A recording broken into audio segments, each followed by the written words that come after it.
Hello everyone, सो भाई class 10 वाली बच्चों पार्टी आज की वीडियो में आप लोगों के सामने लेके आ चुके हैं भाई class 10 biology chapter number 1 life process का वन शॉट एक्सप्लेनेशन। जनाब तो एक बात चैप्टर है, बहुत बड़ा सा चैप्टर है, लेकिन जनाब आज की वीडियो में मेरी गारंटी है कि आज की वीडियो को अगर आप पूरा देख लेते हैं, कुर्सी की पेटी बांध के बैठ जाइए, तो ये चैप्टर आपके दिल में आपके ब्रेन में एकदम सेट हो जाएगा। तो चलिए चालू करते हैं इस वीडियो को। ये चला हमारा 40 डेज चैलेंज, आज है डे नंबर 10। तो चलिए चालू करते हैं, लेट्स रोल द इंट्रो।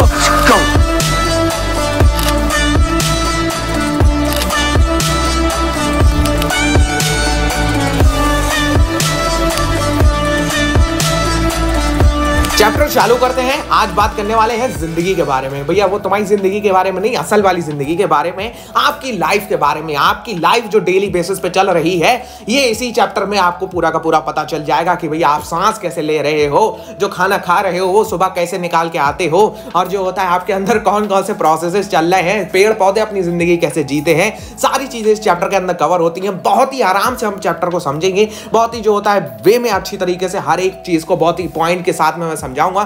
तो चलिए इंट्रोडक्शन के साथ में चालू करते हैं भैया। इंट्रोडक्शन, सारे के सारे लिविंग ऑर्गेनिज्म है भैया। सबसे पहले तो आपसे एक सवाल कि आप लिविंग और नॉन लिविंग में कैसे भैया कैरेक्टरिस्टिक करते हो कि भैया ये चीज जो होता है जिंदा है, ये चीज मुर्दा है, ये जैसे पेन है ये मुर्दा है, मैं जिंदा हूं, तो इसमें मैं कैसे डिफरेंस करूंगा कि भैया ये पेन मुर्दा है, मैं जिंदा हूं, मुझे कैसे पता चल रहा है कि भैया ये चीज मुर्दा है, ये चीज जिंदा है, ये चीज में लाइफ मौजूद है, इस चीज में लाइफ मौजूद नहीं है। भैया कुछ कैरेक्टरिस्टिक्स होती होंगी लिविंग थिंग्स की। हाँ भैया अपने अंदर भी देख लो रामलाल, क्या क्या कैरेक्टरिस्टिक है तुम्हारी। सर जी जो होता है बहुत सारी कैरेक्टरिस्टिक है, जैसे सबसे पहले तो सर जी ठूस ठूस के खाना खाते हैं बढ़िया तरीके से। दूसरी बात सर जी हम लोग जो होता है ना, वो जो होता है अपने अंदर क्या कहते हैं, हमारे अंदर खून दौड़ रहा है, हम जो होता है चल फिर रहे हैं, तो भैया लोकोमोशन हो गया, ट्रांसपोर्टेशन हो गया, आपके अंदर खून दौड़ रहा है, आपके खून का ट्रांसपोर्ट हो रहा है। भैया जो खाते हैं ना वो सुबह निकाल के भी आ जाते हैं, तो एक्सक्रीशन भी हो रहा है, हाँ सांस भी लेते हैं भैया, तो रेस्पायरेशन भी हो रहा है।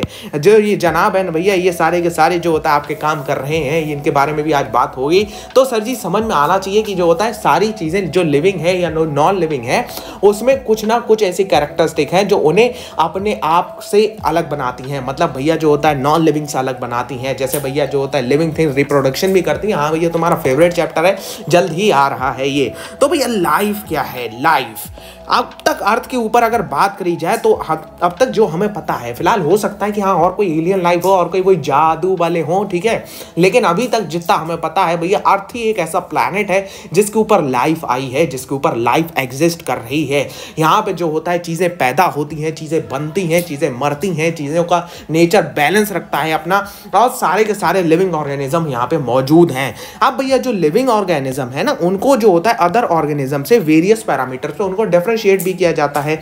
जैसे भैया लिविंग ऑर्गेनिज्म क्या करते हैं, सबसे पहले भैया हम जो होता है सांस ले रहे हैं, हम जो होता है खाना खा रहे हैं, हम चल फिर रहे हैं, हम रिप्रोड्यूस कर रहे हैं, हम बहुत सारी चीज़ें करते हैं, हम एक्सक्रीशन करते हैं, खाते हैं, निकालते हैं, फिर खा लेते हैं, फिर निकाल देते हैं। तो भैया ये कुछ पैरामीटर्स हैं जिनके ऊपर जो होता है लाइफ को डिफाइन करा गया है कि भैया व्हाट इज लाइफ। अरे भैया जिंदगी क्या है, जिंदगी में करना नहीं क्या है, ये जिंदगी क्या है ये बता रहे हैं। सबसे पहले भैया क्या है, मेंटेनेंस ऑफ होम्योस्टेटिस। सच ये होम्योस्टेटिस क्या होता है, अरे वही आप खा रहे हो, पी रहे हो, घूम रहे हो, ऐश कर रहे हो, ठीक है भैया, एक्सक्रीशन कर रहे हो, जो होता है आपके जितने भी लिविंग ऑर्गेनिजम्स है सब रिप्रोडक्शन भी कर रहे हैं, तो ये है होम्योस्टेटिस। मतलब आपकी बॉडी का एक कांस्टेंट स्टेट, आपकी बॉडी एक कांस्टेंट रेट पे ब्रीथ करती है, आपकी बॉडी एक कांस्टेंट रेट पे अपना खाना को पचाती है, खाने को निकालती है, सब कुछ एक कांस्टेंट रेट पे हो रहा है। तो भैया ये होम्योस्टेटिस किसी भी एक लिविंग ऑर्गेनिज्म के लिए जो होता है इंपॉर्टेंट है। भले को आप सो रहे हो, चल रहे हो, फिर रहे हो, लेटे हो, बैठे हो, खड़े हो, कुछ भी कर रहे हो, तो तब भी ये होम्योस्टेटिस क्या रहता है भैया, मेंटेन रहता है। मतलब होम्योस्टेटिस की यहाँ पे मैंने डेफिनेशन भी लिख रखी है कि भैया एक constant maintenance of the body. जैसे कि भैया आपका टेम्परेचर रहता है 98.6 डिग्री फ़ारेनहाइट, अगर इससे ये बढ़ जाए तो बुखार आ जाता है, अगर इससे कम हो जाए तो हाइपोथर्मिया हो जाता है सर जी। दूसरा क्या है भैया, दूसरा है कि भैया जो होता है उनकी मेंटेनेंस रहती है अपनी लाइफ को लेकर। भैया आप सुबह उठते हो, खाते हो, उससे आपको एनर्जी मिलती है, फिर आप काम करते हो अपना। मैं अभी जो होता है बिना खाए अपनी ये वीडियो बना रहा हूँ तो मुझसे मेरी एनर्जी हाई लेवल पे है, क्योंकि भैया मेरा माइंड काम कर रहा है, मेरा माइंड काम कर रहा है, मेरा बॉडी काम कर रही है, तो सारी की सारी चीज़ें हैं, एक फंक्शन हो रहा है, जैसे हमारी लाइफ प्रोसेस मेंटेन है, मैं सांस ले रहा हूँ, बोल रहा हूँ, ये सारी लाइफ प्रोसेस है मेरी।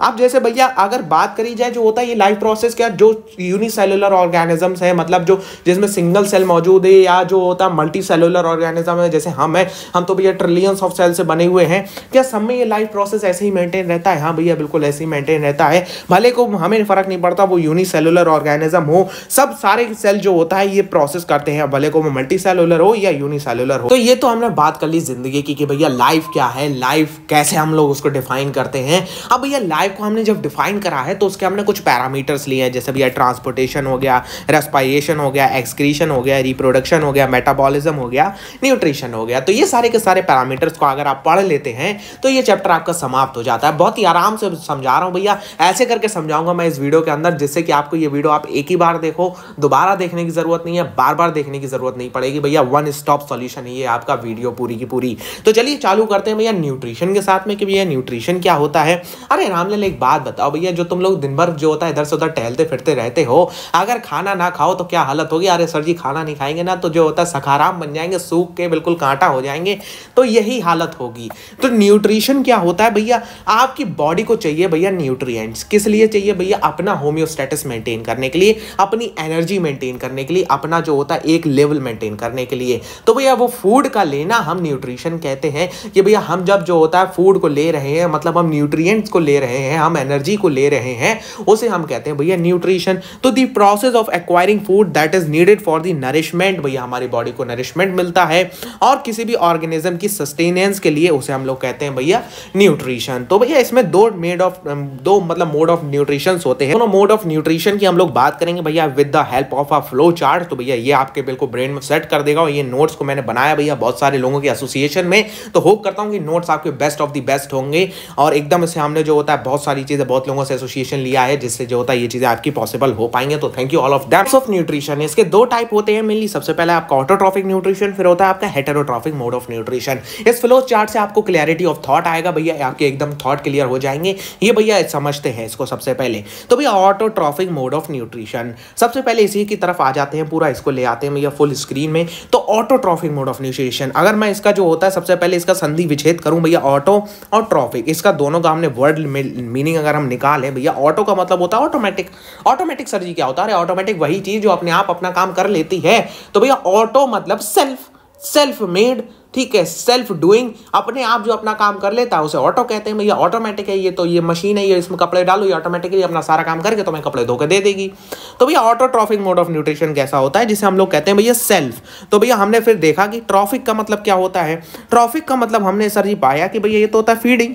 तो भैया हमें पता चला, अच्छा जो ऑर्गेनिज्म सेल्फ फीडिंग करते हैं, यानी अपना खाना अपने आप बनाते हैं, अपने लिए फूड सेल्फली मेड करते हैं, उसे हम लोग कहते हैं भैया ऑटोट्रॉफिक ऑर्गेनिजम्स या ऑटोट्रॉफ। सर ये ऑटोट्रॉफ क्या होता है? ऑटोट्रॉफ वो ऑर्गेनिजम्स होते हैं जो अपना खाना अपने आप बना ले। तो भैया हमें पता चला कि भैया ये लोग अपना खाना अपने आप बनाते हैं। इसका कुछ टाइप्स होते हैं, सबसे पहला कीमोसिंथेटिक, दूसरा होता है भैया फोटोसिंथेसिस। तो कीमोसिंथेसिस क्या होता है सर जी? इसका फिर से संधि विच्छेद कर देते हैं। कीमो बोले तो सर जी केमिकल, कुछ बच्चे जो होता है प्यार से केमिस्ट्री को भी कीमो कहते हैं। तो भैया जो होता है कीमो यानी कि केमिकल, और सिंथेसिस यानी उसका कुछ करना, ठीक है। तो कुछ ऐसे ऑर्गेनिजम्स होते हैं जो कि केमिकल्स का इस्तेमाल करके अपना खाना बनाते हैं, जैसे भैया आपका नाइट्रोजन हो गया, सल्फर हो गया, और बहुत सारे रेडियो एक्टिव मटेरियल्स होते हैं, बहुत सारे और केमिकल्स होते हैं जिनका ऑर्गेनिज्म इस्तेमाल कर लेते हैं। जैसे भैया यहाँ पे एग्जांपल दे रखा है आपका सल्फर ऑक्सीडाइजिंग बैक्टीरिया का, जो कि जो होता है केमिकल एनर्जी को इस्तेमाल करके अपना खाना बनाता है। नेक्स्ट है भैया आपका फोटोसिंथेसिस। सर ये फोटोसिंथेसिस क्या होता है? अभी तक आपको पता होगा, लेकिन फिर से एक बात सुन लीजिए। फोटो का सर जी मतलब क्या होता है? फोटो का मतलब होता है भैया फोटोन। सर ये फोटोन क्या है? सर ये जो होता है लाइट के कांस्टेंट पार्टिकल्स हैं, लाइट के जो होता है ये कॉन्स्टेंट पार्टिकल्स हैं, मतलब जो होता है लाइट इनसे मिलकर बनी है। तो भैया फोटो का मतलब होता है फोटॉन्स, यानी कि भैया यहाँ पे बात हो रही है किसकी? लाइट की बात हो रही है सर। तो लाइट की बात हो रही है, यानी लाइट का इस्तेमाल करके अगर हम कुछ कर रहे हैं तो उसे हम फोटोसिंथेसिस कहते हैं भैया। जैसे कुछ ऑर्गेनिजम्स होते हैं, मेनली जितने भी ग्रीन ऑर्गेनिजम्स होते हैं, ग्रीन प्लांट्स होते हैं, एल्गी होते हैं, बहुत सारे होते हैं, तो वो मेनली क्या करते हैं भैया? वो लाइट का इस्तेमाल करते हैं भैया। जो रोशनी आती है सूरज से उसको वो पकड़ते हैं, उससे अपना खाना बनाते हैं। तो फिर preparing food using light energy, जैसे भैया प्लांट्स हो गए, एल्गी हो गए, इसमें एक रिएक्शन आपकी काम में आती है जो कि भैया 6CO2। देखो भैया खाली प्लांट को जो होता है सनलाइट की नहीं रिक्वायरमेंट होती है, उसे कुछ केमिकल्स भी चाहिए होते हैं और जो होता है सनलाइट की रिक्वायरमेंट भी होती है जिससे कि वो अपना खाना बना पाए। तो सबसे पहले जो प्लांट एब्जॉर्ब करता है हवा से वो होती है भैया CO2, फिर उसमें वो पानी को मिलाता है भैया, वाटर को लेता है, फिर वो क्लोरोफिल की प्रेजेंस में, सर ये क्लोरोफिल क्या होता है? ये वही चीज है भैया, वही चीज है ये जो कि आपकी लाइट की एनर्जी को एब्जॉर्ब करने में मदद करता है। अगर क्लोरोफिल किसी भी प्लांट के अंदर प्रेजेंट नहीं है, किसी भी प्लांट में अगर क्लोरोफिल मौजूद नहीं है तो वो प्लांट अनेबल हो जाएगा, वो उसके जो होता है वो प्लांट नहीं एब्जॉर्ब कर पाएगा लाइट एनर्जी को, उसके बस की नहीं है कि वो लाइट एनर्जी को एब्जॉर्ब कर पाए। तो भैया क्लोरोफिल ही वो जो होता है सब्सटेंस है जो आपका मदद करता है किसको? प्लांट को लाइट एनर्जी को एब्जॉर्ब करने में। क्लोरोफिल की प्रेजेंस में और सनलाइट की प्रेजेंस में वो क्या बना देता है भैया? वो ग्लूकोज बना देता है और आपके लिए जो आपकी लाइफ गैस है, जो आपकी जो होता है ऑक्सीजन है, उसको रिलीज करता है एज अ बाई प्रोडक्ट, और कुछ ये वाटर को रिलीज करता है। सर ये वाटर कहाँ जाता है? ये एक प्रोसेस आप पढ़ोगे भैया, ट्रांसपायरेशन, ठीक है, ट्रांसपायरेशन। ट्रांसपायरेशन की प्रोसेस से ये वाटर जो होता है भैया ये हवा में उड़ जाता है। ये क्या होता है भैया ट्रांसपायरेशन? यहीं पे बता देता हूं मैं। ट्रांसपायरेशन एक ऐसी प्रोसेस होती है जिसमें जो प्लांट की पत्तियां होती है ना, पत्तियों से कुछ वाटर को जो होता है निकाल दिया जाता है हवा में। वो वाटर कौन सा होता है सर? वो वाटर होता है भैया जो बचा कुचा माल है। जैसे भैया आप सुबह खाते जो होता है रात में खाते हो, सुबह निकाल के आते हो, तो वो निकाल के क्या आते हैं सर? वो तो बचा कुचा माल निकाल के आते हैं, ठीक है। तो ऐसी प्लांट जो बचा कुचा वाटर है ना उसको वो निकाल देता है by the process of transpiration और ये वाटर आपका चला जाता है। तो भैया आपने ये पढ़ा भैया क्लोरोफिल और सनलाइट की प्रेजेंट में वाटर जो प्लांट है भैया वो कार्बन डाइऑक्साइड और वाटर को इस्तेमाल करके अपना ग्लूकोज बनाएगा और हमें हमारी लाइफ गिविंग गैस भी देगा जो कि हमारी ऑक्सीजन। सनलाइट यहाँ पे क्या काम करती है? Sunlight as a main source of energy काम कर रही है भैया किसके लिए? सारे के सारे ऑर्गेनिजम्स के लिए। O2 क्या है सर? यहाँ पे O2 है सर यहाँ पे एज अ बाई प्रोडक्ट जो कि हम लोग इस्तेमाल करते हैं किस लिए? रेस्पिरेशन करने के लिए। तो ये हो गया आपका overall autotrophic mode of nutrition. अब आते हैं भैया heterotrophic mode of nutrition. Heterotrophic mode of nutrition भैया ऑटोट्रॉफिक मोड ऑफ न्यूट्रिशन का बिल्कुल उल्टा कर दो, आपको हेटेरोट्रॉफिक समझ में आ जाएगा। हेटेरो वर्ड को अगर आप संधि विच्छेद करोगे, इस वर्ड को आप पूरा का पूरा संधि विच्छेद करोगे। सर ये संधि विच्छेद क्या है? अरे रामलाल वही चीज है जो तुमने जो होता है 6ठी 7वीं क्लास में जब कक्षा पहन के जाते थे ना तब पढ़ी थी। तो भैया हेटेरोट्रॉफिक का मतलब, हेटेरो का क्या मतलब होता है सर? हेटेरो का मतलब होता है भैया अदर। अदर मतलब कोई दूसरा, ठीक है। ट्रॉफिक का वही होता है फीडिंग, ठीक है। तो फीडिंग, अदर फीडिंग, यानी कि भैया जो होता है हेटेरो का समझ में आ गया भैया, अदर या डिफरेंट फीडिंग मतलब जो ऐसा ऑर्गेनिज्म जो किसी दूसरे ऑर्गेनिज्म पे डिपेंडेंट है अपना खाना लेने के लिए। जैसे हम हैं, हम लोग जो होता है प्लांट्स पे, एनिमल्स पे डिपेंडेंट है अपना खाना लेने के लिए, अपना न्यूट्रिशन लेने के लिए। भैया आजकल मुझे पता है वीगन का बहुत शौक चल रहा है, लेकिन भैया तब भी जो होता है मेनली जनता जो होता है वो प्लांट्स पे डिपेंडेंट है और बहुत सारी जनता जो होता है वो एनिमल्स पे डिपेंडेंट है। तो भैया यहाँ पे हमारा मोड ऑफ जो होता है न्यूट्रिशन आता है भैया आपका heterotrophic mode of nutrition, depend on others for food. इसमें भैया कुछ टाइप्स हैं, जैसे कि भैया आपका सेप्रोफिटिक हो गया, पैरासिटिक हो गया। तो एक एक को समझ लेते हैं भैया। सेप्रोफिटिक, ओहो हो सर जी, ये जो सेप्रोफिटिक मोड ऑफ न्यूट्रिशन होता है ना, ये भैया डेड और डिकेन्स मेटल से, जैसे भैया कोई प्लांट की डेथ हो गई या कोई एनिमल की डेथ हो गई, तो नेचर क्या करता है ना, नेचर अपने आप को मेंटेन करने के लिए भैया उस प्लांट या उस एनिमल की बॉडी को जो होता है उसके कॉन्स्टिट्यूएंट पार्टिकल्स में तोड़ने लग जाता है। मतलब भैया वही कि भैया पंच तत्व में तोड़ने लग जाता है। तो सेप्रोफिटिक मोड ऑफ न्यूट्रिशन क्या होता है sir? Saprophytic mode of nutrition वही होता है भैया, वो ऑर्गेनिजम्स होते हैं जो कि वो काम करने में मदद करते हैं किसको? नेचर को। क्या भैया जो होता है डेड एंड डिकेन मैटर को क्या कहते हैं नेचर में मिलाने के लिए भैया ये उसको एब्जॉर्ब करते हैं न्यूट्रिएंट्स को जो बचे कुचे होते हैं, और जो होता है बाकी को ये कन्वर्ट कर देते हैं सॉइल में अपना जो होता है ऐसा काम करके। इनका एग्जाम्पल भैया फंगाई। फंगाई जैसे अगर जो ब्रेड के ऊपर देखा होगा कभी कभार वो फफूंदी लग जाती है, वही फफूंदी फंगाई होता है, वो ब्रेड मोल्ड्स कहलाते हैं भैया। तो फंगाई क्या करता है भैया, अगर कोई सड़ रही है चीज़ है, पेड़ की छाल पे लग जाता है, अगर कोई जो होता है एनिमल की डेथ हो गई है तो उसके ऊपर लग जाता है फंगाई। तो फंगाई का काम होता है भैया उसकी बॉडी को जो होता है खा लो, उसे कन्वर्ट कर दो पूरा का पूरा सॉइल के अंदर, उसे मिला दो भैया। नेक्स्ट होता है आपका पैरासिटिक। ओहो सर जी, पैरासिटिक की बात करते हैं भैया। ये क्या करता है भैया, ये किसी और के ऊपर डिपेंडेंट होता है कि मतलब जो होता है ये किसी ऑर्गेनिज्म के अंदर जाके जाके बैठ जाएगा या उसके ऊपर जाके चिपक जाएगा और उससे अपना खाना लेगा, कहेगा भैया तू खा ले, और जो होता है तेरे से मैं फायदा उठाऊंगा, मैं जो होता है तुझसे खाना का अपने अंदर लेके आऊंगा। इसमें जो होता है भैया आपका एग्जाम्पल होता है लीच। लीच क्या होता है सर जी? जोंक। अरे जोंक की बात कर रहा हूँ यहाँ पे, जोंक की। तो भैया जोंक क्या होती है? जोंक अगर आपके ऊपर चिपक जाए तो आपका खून चूसने लगती है। तो भैया खून अगर चूसने लगेगी तो खून में क्या मौजूद होते हैं भैया? न्यूट्रिएंट्स मौजूद होते हैं। न्यूट्रिएंट्स मौजूद होते हैं तो न्यूट्रिएंट्स को वो अपने आपके खून में से लेना चाहती है। और एक और होता है भैया कसकटा। कसकटा क्या होती है? अमर बेल। ये जो बेल होती है ना, इसकी जड़ नहीं होती है। तो कसकटा क्या करती है? कसकटा किसी और पेड़ के ऊपर अगर आप उसके डाल दोगे तो वो उस पेड़ के चारों तरफ लिपट जाएगी और उससे अपना, उसकी जो होता है रूट से अपना न्यूट्रिशन लेने लगेगी, उसकी मतलब जो स्टेम है उससे अपना न्यूट्रिशन लेने लगेगी, उससे अपना न्यूट्रिशन लेगी। कसकटा की खुद कोई स्टेम नहीं होती, कोई उसकी रूट नहीं होती भैया, वो किसी भी और से अपना न्यूट्रिशन लेती है। तो इसे हम लोग कहते हैं अमर बेल। और ये मोड ऑफ न्यूट्रिशन है आपका पैरासिटिक। हाँ, यहाँ पे एक और एग्जाम्पल होता है भैया राउंड वर्म का, जो कि जो होता है बच्चों के अंदर पेट में कीड़े हो जाते हैं। वो पेट में कीड़े क्या होते हैं? वो होते हैं राउंड वर्म। उनका क्या काम होता है भैया? पेट से न्यूट्रिशन ले लेते हैं वो बच्चों के। बच्चा जो खाना खाता है वही वो खा लेते हैं, तो बच्चे के ऊपर नहीं लगता है, तो इसलिए उनको निकालना जरूरी होता है। तो ये राउंड वर्म भी एक एग्जांपल है आपका।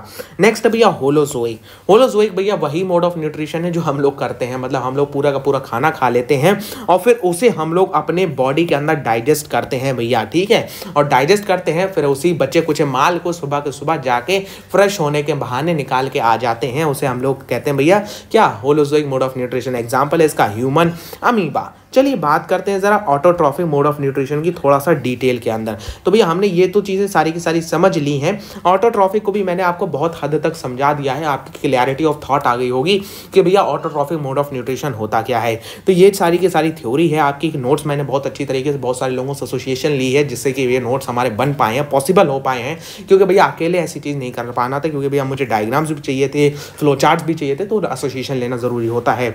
चलिए जनाब, तो ऑटोट्रॉफिक मोड ऑफ न्यूट्रिशन की बात करते हैं। ऑटोट्रॉफिक मोड ऑफ न्यूट्रिशन, जैसा कि आपने पढ़ा कि भैया अपने आप को नरिश कर पाए और जो होता है सनलाइट या केमिकल्स की मदद ले पाए भैया अपना फूड बनाने के लिए, उसे हम लोग कहते हैं autotrophic mode of nutrition.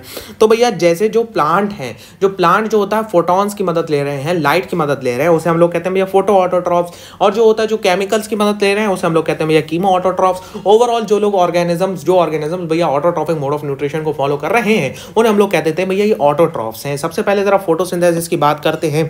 Photosynthesis क्या होती है भैया? ये प्लांट्स के न्यूट्रिशन लेने का तरीका है, जिसे हम लोग कहते हैं भैया फोटोसिंथेसिस। यानी कि एक ऐसा ऑर्गेनिज्म जिसके अंदर क्लोरोफिल मौजूद है, जो कि क्लोरोफिल का सहारा लेता है अपना न्यूट्रिशन लेने के लिए, वो हमारा फोटोसिंथेसिस कर रहा होता है।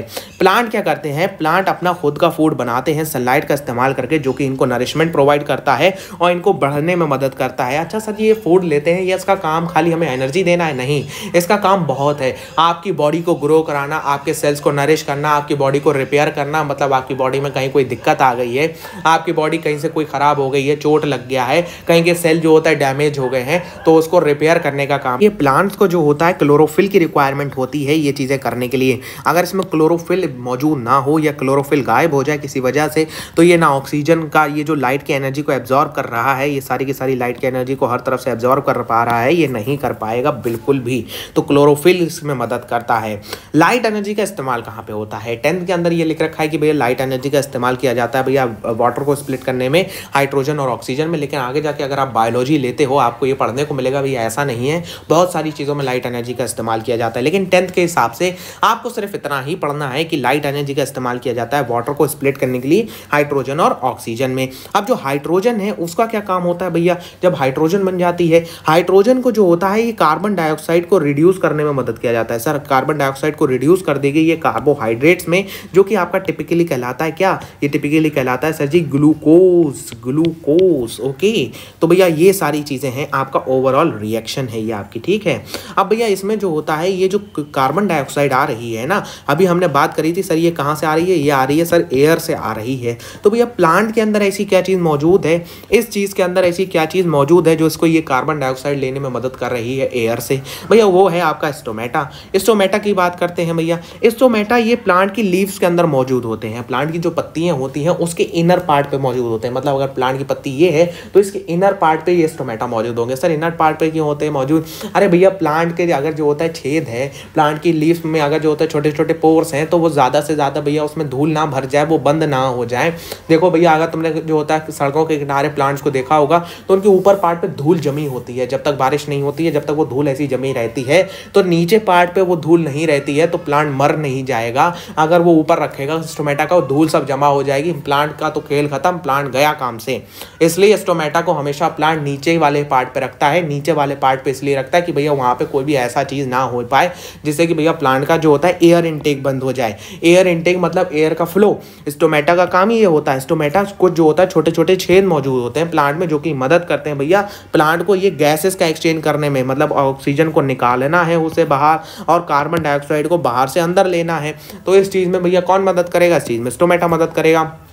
स्टोमेटा भैया इसका कुछ इस तरीके का स्ट्रक्चर होता है। अब इसमें एक क्वेश्चन पूछा जाता है भैया opening and closing of stomata का, सीबीएसई का फेवरेट क्वेश्चन है, तो उसकी जरा बात करते हैं। स्टोमेटा का डायग्राम कुछ बड़ा सा कर लेते हैं। यहाँ पे आपको कुछ चीज़ देखने को मिलेंगी, जैसे न्यूक्लियस, क्लोरोप्लास्ट हो गया। ये सारी चीज़ें आपको नहीं पढ़ना है, बस आपको दो चीज़ें पता होनी चाहिए। वो दो चीज़ें मैं मार्क कर देता हूँ भैया, आपको जो जो चीज़ें पता होनी चाहिए। आपको ये चीज़ पता होनी चाहिए भैया क्या गार्ड सेल क्या होते हैं, ठीक है, गार्ड सेल के बारे में आपको पता होना चाहिए। और आपको जो होता है भैया इसके बाद में आपको ये वैक्यूल का पता होना चाहिए, ठीक है। ये वैक्यूल का आपको थोड़ा बहुत अंदाज़ा होना चाहिए भैया ये वैक्यूल क्या होता है। इसको मैं मार्क कर देता हूँ अच्छी तरीके से। इससे ज़्यादा आप अपने नोट्स के अंदर भी मार्क कर लो भैया, इससे ज़्यादा आपको रिक्वायरमेंट नहीं है, ठीक है, अच्छी तरीके से, क्योंकि इसके अलावा आपसे कुछ जो होता है सीबीएसई ऐसा क्वेश्चन नहीं पूछेगा कि हाँ भैया ये क्या होता है क्या नहीं होता है। यही दो चीज़ें हैं जो आपको इसमें मार्क करके आनी है अपने सीबीएसई बोर्ड एग्जामिनेशन के अंदर, वैक्यूल और गार्ड सेल। भैया ये अब इनका काम क्या होता है, ये ओपन क्लोज कैसे होता है भैया? ये देखो ये जो होता है क्लोज्ड है इसका चैम्बर, ये इसका चैम्बर जो होता है वो ओपन है। इसका ओपन एंड क्लोजिंग होती कैसे है? देखो भैया होता क्या है ना, ये जो वैक्यूल होते हैं, ये वैक्यूल होते हैं, इसके आसपास ये जो होता है कुछ सेल्स मौजूद हैं। हाँ सर सेल मौजूद हैं। अब होता क्या है भैया, वाटर चैनल का यहाँ पे मेन काम है। अगर आप गुब्बारे में वाटर भर दो तो वो गुब्बारा फूल जाता है, अगर आप उसमें से वाटर को निकाल दो तो वो गुब्बारा फिर से पिचक जाता है। तो यही यहाँ पे हो रहा है। ये जो सराउंडिंग सेल्स होते हैं भैया, ये स्टोमेटा के अंदर क्या करते हैं, स्टोमेटा के अंदर ये वाटर चैनल्स को खोल देते हैं भैया वैक्यूल के लिए। तो वैक्यूल में जब वाटर जाता है सारे का सारा, तो वैक्यूल फूल जाता है। रिजल्टिंग क्या होता है? रिजल्टिंग भैया स्टोमेटा ओपन हो जाता है, स्टोमेटा जो होता है खुल जाता है। ये डे टाइम में होता है आपका। तो भैया जो होता है जब इसके अंदर वाटर गया तो ये फूल गया और इसकी शेप चेंज हो गई, इसकी शेप कुछ इस तरीके की बन गई, स्टोमेटल पोर आपका ओपन हो गया। अब जब क्या है भैया, अब स्टोमेटा को क्लोज करना है, तो सिंपल बात भैया यहाँ से वाटर को निकाल लो, वाटर चैनल फिर से खोलेंगे भैया, यहाँ से जो होता है वाटर आ जाएगा। हम भैया आपको पीएचडी नहीं करनी है बायोलॉजी के अंदर अभी, तो भैया अभी मत समझो ये वाटर चैनल कैसे खुल रहे हैं भैया, जो होता है ये वैक्यूल के अंदर ऐसे कैसे वाटर जा रहा है, हमारी नहीं समझ में आ रहा है, पीएचडी नहीं करनी है, इतना बस समझ लो भैया वाटर अंदर गया फिर कुछ देर बाद बाहर आ गया, ठीक है। तो इससे आपका ये आपका क्वेश्चन बन जाएगा आपका, जिसे कहते हैं भैया opening and closing of stomata. ये न्यूक्लियस क्लोरोप्लास्ट जाते हो तो मार्क कर देना, नहीं तो भैया वैक्यूल और गार्ड सेल आपको पता होना चाहिए। सेल वॉल आप मार्क कर लोगे, उसमें कोई टेंशन नहीं होती है। नेक्स्ट हम लोगों ने बात करी भैया सैप्रोफिटिक न्यूट्रिशन की, इसको मैंने आपको समझा दिया पूरा का पूरा। तो ये आपकी थ्योरी दे रखी है, ये पैरासिटिक न्यूट्रिशन की थ्योरी दे रखी है, जिसे कसकटा हमने कहा अमर बेल। अब भैया बात करते हैं जरा न्यूट्रिशन अमीबा के बारे में। अमीबा क्या होता है भैया? अमीबा भैया हमारा होलोजोइक न्यूट्रिशन को फॉलो करता है। हम ह्यूमंस की भी बात करेंगे, पहले जरा यूनिसेलुलर से चालू करते हैं भैया, छोटे से ही तो बड़े होंगे ना, बड़े से छोड़िए छोटे पे जाएंगे, तो भैया छोटे से चालू करते हैं। अमीबा क्या है हमारा? अमीबा हमारा एक यूनिसेलुलर ऑर्गेनिज्म है। तो यूनिसेलुलर ऑर्गेनिज्म है, इसका जो मोड ऑफ न्यूट्रिशन है भैया वो भी होलोजोइक मोड ऑफ न्यूट्रिशन है, पूरे खाने को ये खा जाता है। और इसकी जो प्रोसेसिंग है, जो प्रोसेस है ये भैया, ये खाने की तरीके को, इसको हम लोग कहते हैं भैया फैगोसाइटोसिस। वेरी वेरी इंपॉर्टेंट, ये आपका जो होता है इस पर स्टार मार्क बना लो भैया, ये आपके बोर्ड एग्जामिनेशन में क्वेश्चन पूछ सकता है 1 नंबर का आपका जो होता है भैया व्हाट इज फैगोसाइटोसिस, आपको पता होना चाहिए भैया। The mode, the process of nutrition of amoeba is called phagocytosis भैया, जिस तरीके से अमीबा अपना न्यूट्रिशन लेता है। तो चलिए देखते हैं भैया, इसके कुछ स्टेप्स हैं, आपको बेहतरीन तौर पे डायग्राम से समझा रखा है। सबसे पहला है भैया आपका स्टेप इंजेक्शन। इंजेक्शन बोले तो भैया देखो, अब यहाँ पे मैं थोड़ी सी कहानी सुनाता हूँ। देखो भैया ये हमारे अमीबा साहब हैं, ये अमीबा साहब जो होता है अपने तैर रहे थे पानी के अंदर, ये तैर रहे थे, इन्होंने देखा भैया जो होता है खाना इनके पास आ रहा है, खाना इनके पास आ रहा है, आ रहा है, आ रहा है, आ रहा है, आ रहा है, आ रहा है और पास आ रहा है। तो भैया ये क्या करेंगे, ये अपना जो होता है मुंह फैलाने लगेंगे, मतलब जो होता है ये अपनी फिंगर लाइक प्रोजेक्शंस बना देगा। फिंगर लाइक प्रोजेक्शंस होती हैं जिसको नाम दिया जाता है सीडोपोडिया। यहाँ पे सीडोपोडिया का मतलब क्या होता है भैया, ये भी समझ लो। सीडोपोडिया का मतलब होता है फेक हैंड, ठीक है। फेक हैंड, अमीबा अपने फेक हैंड निकालने लग जाएगा बाहर की तरफ, ये खाने को पकड़ने के लिए निकालने लग जाएगा। तो खाना इसके पास जैसे ही आएगा तो भैया ये उसे क्या करेगा, ये जो एंड है इसको ये क्लोज कर देगा।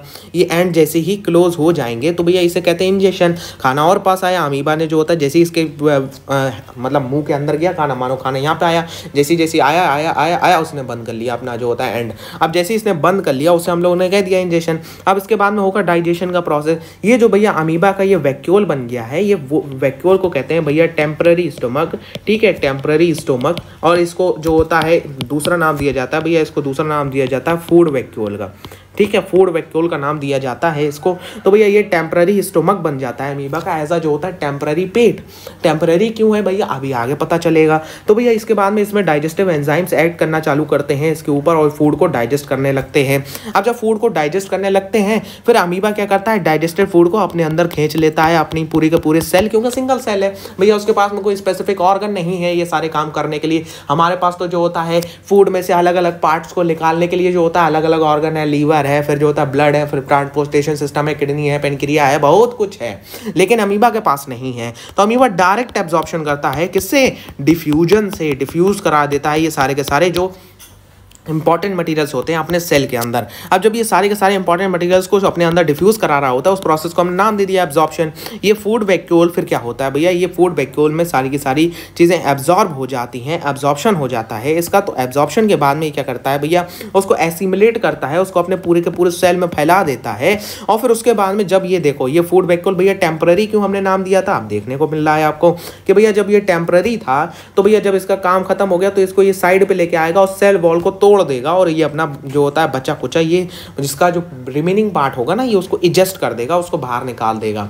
तो इसलिए हमने इसके पेट का नाम दिया था भैया कैसा, टेम्पररी पेट, ठीक है भैया, जो होता है फूड वैक्यूल या जो होता है टेम्पररी पेट। ओके, अब भैया ये तो हो गई भैया अमीबा की बात। ऐसा ही कुछ हमारे पैरामीशियम भी करते हैं, लेकिन पैरामीशियम का जो होता है भैया उतना मतलब इतना नहीं है कि हाँ वो डायरेक्ट एंगल्फ करेगा। उसमें जो होता है वो क्या करता है भैया, होलोजोइक न्यूट्रिशन ये भी फॉलो करता है। क्या ये पैरामीशियम का आपका डायग्राम है, तो ये क्या करता है भैया, ये जो होता है इसकी ओरल ग्रूव होती है, ये ओरल ग्रूव इसमें जो होता है यहाँ पे छोटे छोटे से जो होता है छेद होते हैं, वहाँ से ये उसको लेता है और इसमें सीलिया होते हैं, जो सीलिया होते हैं भैया वो फूड को गाइड करते हैं। पैरामीशियम का उतनी आपको डिटेल नहीं पढ़नी है भैया, कोई जो होता है उतना फायदा नहीं है। इस जो थ्योरी है इसको आप एक बार जरूर पढ़ लीजिएगा, सेम है भैया आपका एज अमीबा। बात होने वाली है हमारी खुद की जो कि है न्यूट्रिशन इन ह्यूमंस। तो भैया ह्यूमंस क्या है, ह्यूमन भैया एक ओमनीवोर है। ओमनीवोर भैया वो जो होता है वो एनिमल्स को भी खा जाता है, वो प्लांट्स को भी खा जाता है। इनिशियली जब जो होता है हम अफ्रीका में थे और स्टेरोपिथिकस थे, फिर हैबिलस बने, फिर इरेक्टस बने, तब तक तो हम जो होता है भैया मेनली एनिमल्स ही पे डिपेंडेंट थे कि भैया हम एनिमल्स को ही मारते थे, खा जाते थे। ऐसे थोड़ा सा क्रूअल बिहेवियर लग रहा होगा, लेकिन भैया रियलिटी ये है, अगर आप जो होता है हिस्ट्री को स्टडी करोगे तो आपको पता चलेगा। अच्छा, ह्यूमन के ऑरिजिन के बाद में जब हम एप्स थे भैया, हम ऑस्ट्रालोपिथिकस बने भैया, उसके बाद हम लोग नियर्डेंसन्स बने, हैबिलस बने। तो भैया उसमें हम क्या करते थे, उसमें हम जो होता है हंटर और गैदर थे, हम लोग जो होता है लोगों को मतलब एनिमल्स को मार के और जो होता है खाते थे। तो भैया ह्यूमंस जो होता है इनिशियली ओमनीवोर ही है कि भैया जो होता है एनिमल्स को भी खा जाता है, प्लांट्स को भी खा जाता है। और भैया ये इसलिए क्योंकि भैया ऐसा है, तो ह्यूमन की जो होता है फिजियोलॉजी बहुत ही ज़्यादा कॉम्प्लेक्स हो जाती है। मतलब इनका जो होता है न्यूट्रिशियस सिस्टम अपना लोगों का जो होता है बहुत ज़्यादा कॉम्प्लेक्स है, अपने लोगों का मोड ऑफ न्यूट्रिशन कॉम्प्लेक्स है, अपने लोगों का डाइजेस्टिव सिस्टम कॉम्प्लेक्स है। तो एक एक चीज़ को हमें पढ़ना है बहुत ही डिटेल के अंदर। तो डाइजेस्टिव सिस्टम में हमारे एक एलिमेंट्री कैनाल होती है, मतलब बोले तो भैया एक ऊपर से पाइप जा रहा है पूरा का पूरा और वो वहाँ तक जाता है जहाँ से आप निकालते हैं, ठीक है। तो पूरा का पूरा जो होता है आपका एक एलिमेंट्री कैनाल है जो कि आपके पूरे के बॉडी के अंदर जा रही है, उसी में सारे के सारे आपके डाइजेस्टिव सिस्टम्स लगे हुए हैं। तो सबसे पहले समझ लेते हैं भैया हम अपनी बॉडी को नरिश करने के लिए कौन से 5 स्टेप का मदद लेते हैं। सबसे पहले हमारा जो होता है भैया ये 5 स्टेजेस होते हैं हमारी बॉडी के ह्यूमन न्यूट्रिशन के। सबसे पहला होता है आपका इंजेशन, फिर होता है आपका डाइजेशन, एब्जॉर्प्शन, एसिमिलेशन और इजेशन। चलिए बात करते हैं भैया ये जो पांचों स्टेट है ये भैया हमारी एलिमेंट्री कैनाल के अंदर हो रही होती हैं। और एसिमिलेशन ऑफ फूड जो होता है भैया पूरी की पूरी बॉडी के अंदर होता है भैया। फूड का ट्रांसपोर्ट हो जाना, फिर उसको एसिमिलेट करना, पूरी की पूरी बॉडी जो होता है उसको एसिमिलेट करती है, इसकी बात करते हैं। तो सबसे पहले जो होता है एलिमेंट्री कैनाल आ रहा है आपका एलिमेंट्री कैनाल क्या है, एक बहुत लंबा सा पाइप है जो हमारे के माउथ से चलता है और हमारी पूरे के डाइजेस्टिव सिस्टम से होता हुआ हमारे एक्सक्रीटरी पॉइंट तक जाता है। इसका जो होता है डायमीटर कहीं कहीं जगह पर ज़्यादा होता है, कहीं कहीं जगह पर कम हो जाता है भैया। हमारा माउथ से स्टार्ट हो रहा है और एंड हो रहा है भैया हमारा एनस से, ठीक है, जाके उसके बाद में इसमें अटैच क्या होता है भैया, इसमें जो होता है मौजूद क्या क्या होता है, इसमें स्टोमक होता है, स्मॉल इंटेस्टीन होता है, लार्ज इंटेस्टीन होता है, ये पाइप का ये पार्ट्स होते हैं भैया। Oesophagus, small stomach, small intestine, large intestine और भैया कुछ हमारे एलिमेंट्री कैनाल के पार्ट होते हैं। तो भैया ये हम लोग कंप्लीटली ह्यूमन डाइजेस्टिव सिस्टम को एसोसिएशन के अंदर हम लोग जो होता है ये फ्लो चार्ट से समझ लेते हैं, जिससे कि हमें ये चीज़ क्लियर हो जाएगी एकदम बढ़िया तरीके से, क्योंकि ये फ्लो चार्ट आपको हर चीज़ समझा रहा होगा।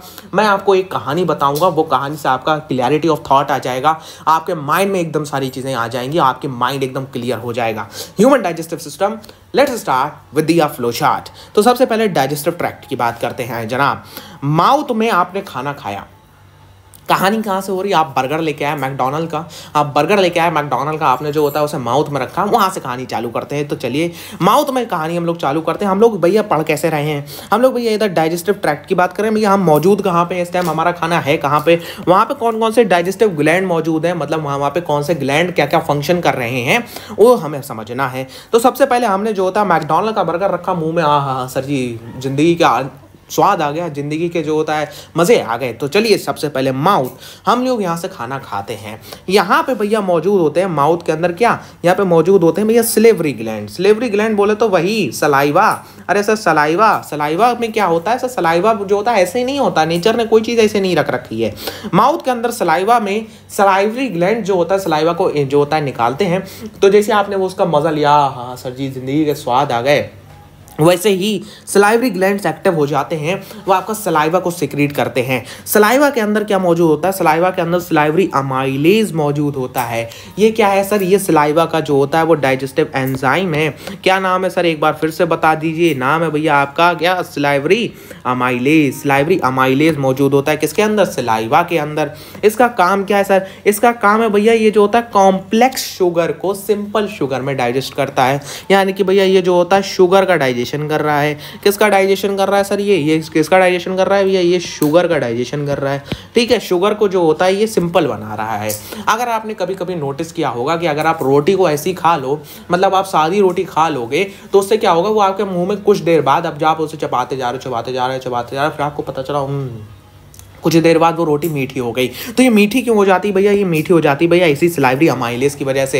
इस सलाइवरी अमाइलेज जब वो कॉम्प्लेक्स शुगर को सिंपल शुगर में कन्वर्ट करता है, तो आपकी टंग में मौजूद जो होता है टेस्ट बर्ड उसका टेस्ट ले लेते हैं, वो आपको मीठा लगने लगता है। तो भैया ये सलाइवरी ग्लैंड्स मौजूद है और टीथ मौजूद है हमारे जो होता है, हमारे जो होता है 2 1 2 3 के फॉर्मूले में। टीथ का फॉर्मूला भी मैं आपको बता देता हूँ, यहाँ पर बता देता हूँ आपका। यहाँ पे टीथ मौजूद होते हैं किसके रेशियो में सर, 2 1 2 3 अपॉन में 2 1 2 3, ठीक है भैया। ये आपको पता होना चाहिए बिल्कुल इसी तरीके से। 2 प्रीमोलर, 1 जो होता है 2 जो होता है इंसीजर, 1 कैनाइन, 2 प्रीमोलर, 3 मोलर्स, ये ऊपर नीचे दोनों बराबर होते हैं आपके टोटल ऑफ टीथ होते हैं।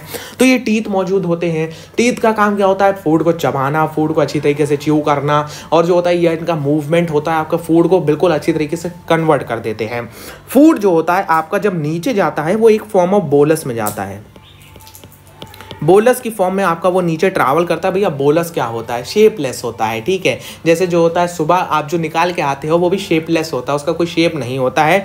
तो ये वो शेप आपका यहीं से आ जाता है जिसे हम लोग कहते हैं भैया बोलस। अब यहाँ पे आता है ये आपका फेरिंग्स। यहाँ पे फेरिंग्स क्या है सर, फेरिंग्स आपका कॉमन पैसेज है फूड और एयर के लिए, मतलब भैया यहाँ से फिर डिवाइड होता है, यहाँ से करीबन यहाँ पे जाके फिर डिवीजन हो जाता है आपका किसका, आपका जो होता है फूड एयर पाइप का और फूड पाइप का अलग अलग डिवीजन हो जाता है। तो भैया यहाँ पे यहाँ तक जो होता है हम बात कर रहे हैं यहाँ तक, तो यहाँ तक भैया फेरिंग्स होता है जो कि कॉमन पैसेज है किसके लिए, फूड के लिए और एयर के लिए। अब फूड गया और नीचे, तो भैया ये जो हमारा पाइप हो गया, अब ये जो होता है फूड पाइप में ये एयर पाइप इधर जाता है, ये लंग्स की तरफ जाता है, ये हमारा फूड पाइप आ रहा है। तो फूड पाइप को हम लोग नाम दे देते हैं भैया क्या, फूड पाइप को हम लोग नाम दे देते हैं ईसोफेगस या फूड पाइप। ये हमारा कौन सा चीज़ है, ये जो ईसोफेगस, ये हमारे माउथ को हमारे स्टोमक से कनेक्ट कर रहा है। माउथ को हमारे स्टोमक से कनेक्ट करने वाले पाइप को हम लोग नाम दे देते हैं ईसोफेगस या फूड पाइप, ठीक है। अब इसमें क्या है भैया, इसमें तो कुछ नहीं है, यहाँ पे सिंपल बात आपका ये मूवमेंट होता हुआ आ रहा है नीचे, एक बात आपने नोटिस करी होगी कि भैया जो होता है बड़े बुजुर्ग कहते हैं कि लेट के मत खाना खाओ, वो पेट तक नहीं पहुंचेगा। अरे भैया जो होता है नेचर ने आपको ऐसा बना रखा है कि अगर आप उल्टे लटक के बिना खाना खाएं ना रामलाल, तो भी आपका खाना आपके पेट तक पहुंचाने की जिम्मेदारी नेचर ने ले रखी है। कैसे सर? भैया ये जो ईसोफेगस होता है ना, ये जो यहाँ से चल रहा है और यहाँ तक लेके आ रहा है, ये ईसोफेगस के अंदर एक स्पेसिफिक टाइप ऑफ मूवमेंट होती है जिसे हम लोग कहते हैं भैया पेरिस्टाल्टिक मूवमेंट। पेरिस्टाल्टिक मूवमेंट क्या करती है भैया? वो कुछ इस तरीके का होता है, इस तरीके का ऐसे। तो उसका मतलब होता है भैया उसका इंश्योरेंस करता है ईसोफेगस के ये पेरिस्टाल्टिक मूवमेंट कि भैया खाना जो होता है ना वो आपके स्टमक तक पहुंचना चाहिए हर हालत में। जहां आप उल्टे लटक के खा रहे हो, जहां आप लेट के खा रहे हो, जहां जो होता है पैर ऊपर सिर नीचे करके खा रहे हो या सिर ऊपर पैर नीचे करके खा रहे हो, ग्रेविटी का उसमें कोई रोल नहीं रहता है। ईसोफेगस का काम ही है आपका माउथ से लेकर आपके स्टमक तक खाने को सेफली पहुंचा देना। अब भैया स्टोमक तक पहुंचा दिया खाना। अब नेक्स्ट हमारा जो होता है काम तो भैया हमारे स्टोमक ने करना है। स्टोमक में मौजूद होते हैं सर ये गैस्ट्रिक ग्लैंड्स, ये आपको दिख भी रहे होंगे, अच्छी तरीके से नहीं दिख रहा है तो ये देख लीजिए, ये आपके गैस्ट्रिक ग्लैंड्स मौजूद होते हैं। स्टोमक के अंदर का शेप कुछ ऐसा सा ही होता है, ये पूरा का पूरा इधर भी, ये इधर भी, इधर भी, इधर भी, हर तरफ गैस्ट्रिक ग्लैंड्स मौजूद होते हैं। सर ये गैस्ट्रिक ग्लैंड्स करते क्या है भैया? गैस्ट्रिक ग्लैंड्स ना कुछ जो होता है वो चीज़ें सिक्रीट करते हैं। ये आपके टोटल ऑफ 4 एंजाइम्स को सिक्रीट करते हैं, लेकिन भैया हमारी एनसीईआरटी में तो जो होता है वो ये 3 ही ले रखे हैं, एचसीएल, म्यूकस और पेप्सिनोजिन। हाँ भैया ये एनसीईआरटी में दे रखे हैं, लेकिन वो एक और होता है रेनिन होता है, वो बचपन में सिक्रीट हो रहा होता है लेकिन बाद में वो सिक्रीट होना बंद हो जाता है, इसलिए आपका नहीं देता है। गैस्ट्रिक ग्लैंड्स भैया एक स्पेसिफिक टाइप ऑफ ग्लैंड्स होते हैं जो कि जो होता है एक जूस को सिक्रीट करते हैं स्टोमक के अंदर, जिसे हम लोग कहते हैं भैया गैस्ट्रिक जूस। गैस्ट्रिक जूस के अंदर क्या मौजूद होता है? गैस्ट्रिक जूस के अंदर एचसीएल मौजूद होता है, म्यूकस मौजूद होता है, पेप्सिनोजिन मौजूद होता है। एक करके तीनों का फंक्शन पढ़ते हैं। एचसीएल भैया एसिडिक मीडियम को प्रोवाइड करता है स्टोमक के अंदर। मतलब बोले तो भैया अगर जो होता है खाने के साथ में कोई बैक्टीरिया चले गए हैं ना, तो भैया उनकी बैंड बजाने का काम ये एचसीएल ने ले रखा है। और भैया एचसीएल का एक और काम है, ये जो पेप्सिनोजिन है ना, मैंने एक बात बताई थी, अगर किसी भी एंजाइम के अंदर एंजाइम का नेम लिखा है उसके बाद में जेन लग जाए या उस एंजाइम के नेम से पहले प्रो लग जाए तो भैया वो समझ जाना कि वो इनएक्टिव है। इनएक्टिव बोले तो उसका जो होता है एक्टिव फॉर्म नहीं है, वो काम नहीं करेगा। तो एचसीएल का काम क्या होता है भैया? पेप्सिनोजिन को पेप्सिन में कन्वर्ट करना। पेप्सिन में कन्वर्ट करना किसको? पेप्सिनोजिन को। जो रेनिन होता है वो भी प्रो रेनिन की फॉर्म में निकलता है। प्रो रेनिन मतलब बोले तो वो भी इनएक्टिव फॉर्म में निकलता है बच्चों के अंदर, उसका काम होता है दूध को डाइजेस्ट करना, ठीक है। अब जो होता है ये पेप्सिनोजिन जो होता है ये पेप्सिन में कन्वर्ट कौन कराएगा? पेप्सिन में कन्वर्ट कौन कराएगा सर? पेप्सिन में एचसीएल कन्वर्ट कराएगा। तो एचसीएल का काम ये है। नेक्स्ट आपका होता है म्यूकस। अच्छा सर ये जो एचसीएल निकलता है ना, ये मैंने जो होता है पीएच स्केल में बताया था, इसका जो होता है 1 से लेकर 3 तक रहता है। ओहो सर जी हाईली एसिडिक। अरे हाईली एसिडिक बोले तो जो होता है लोहे तक को गला देगा, ये लोहे तक को गला देगा। तो सर जी ये स्टोमक की तो वॉल तो अरे बहुत ही पतली सी होती है, कैसे नहीं गलाता? उसका काम है म्यूकस का। म्यूकस का काम यही है, म्यूकस भाई साहब ने ये ड्यूटी ले रखी है कि भैया एचसीएल साहब आप इसके अलावा कोई और काम नहीं करेंगे, आप हमारे स्टोमक के ऊपर जरा सा भी आप कुछ नहीं लेके आएंगे।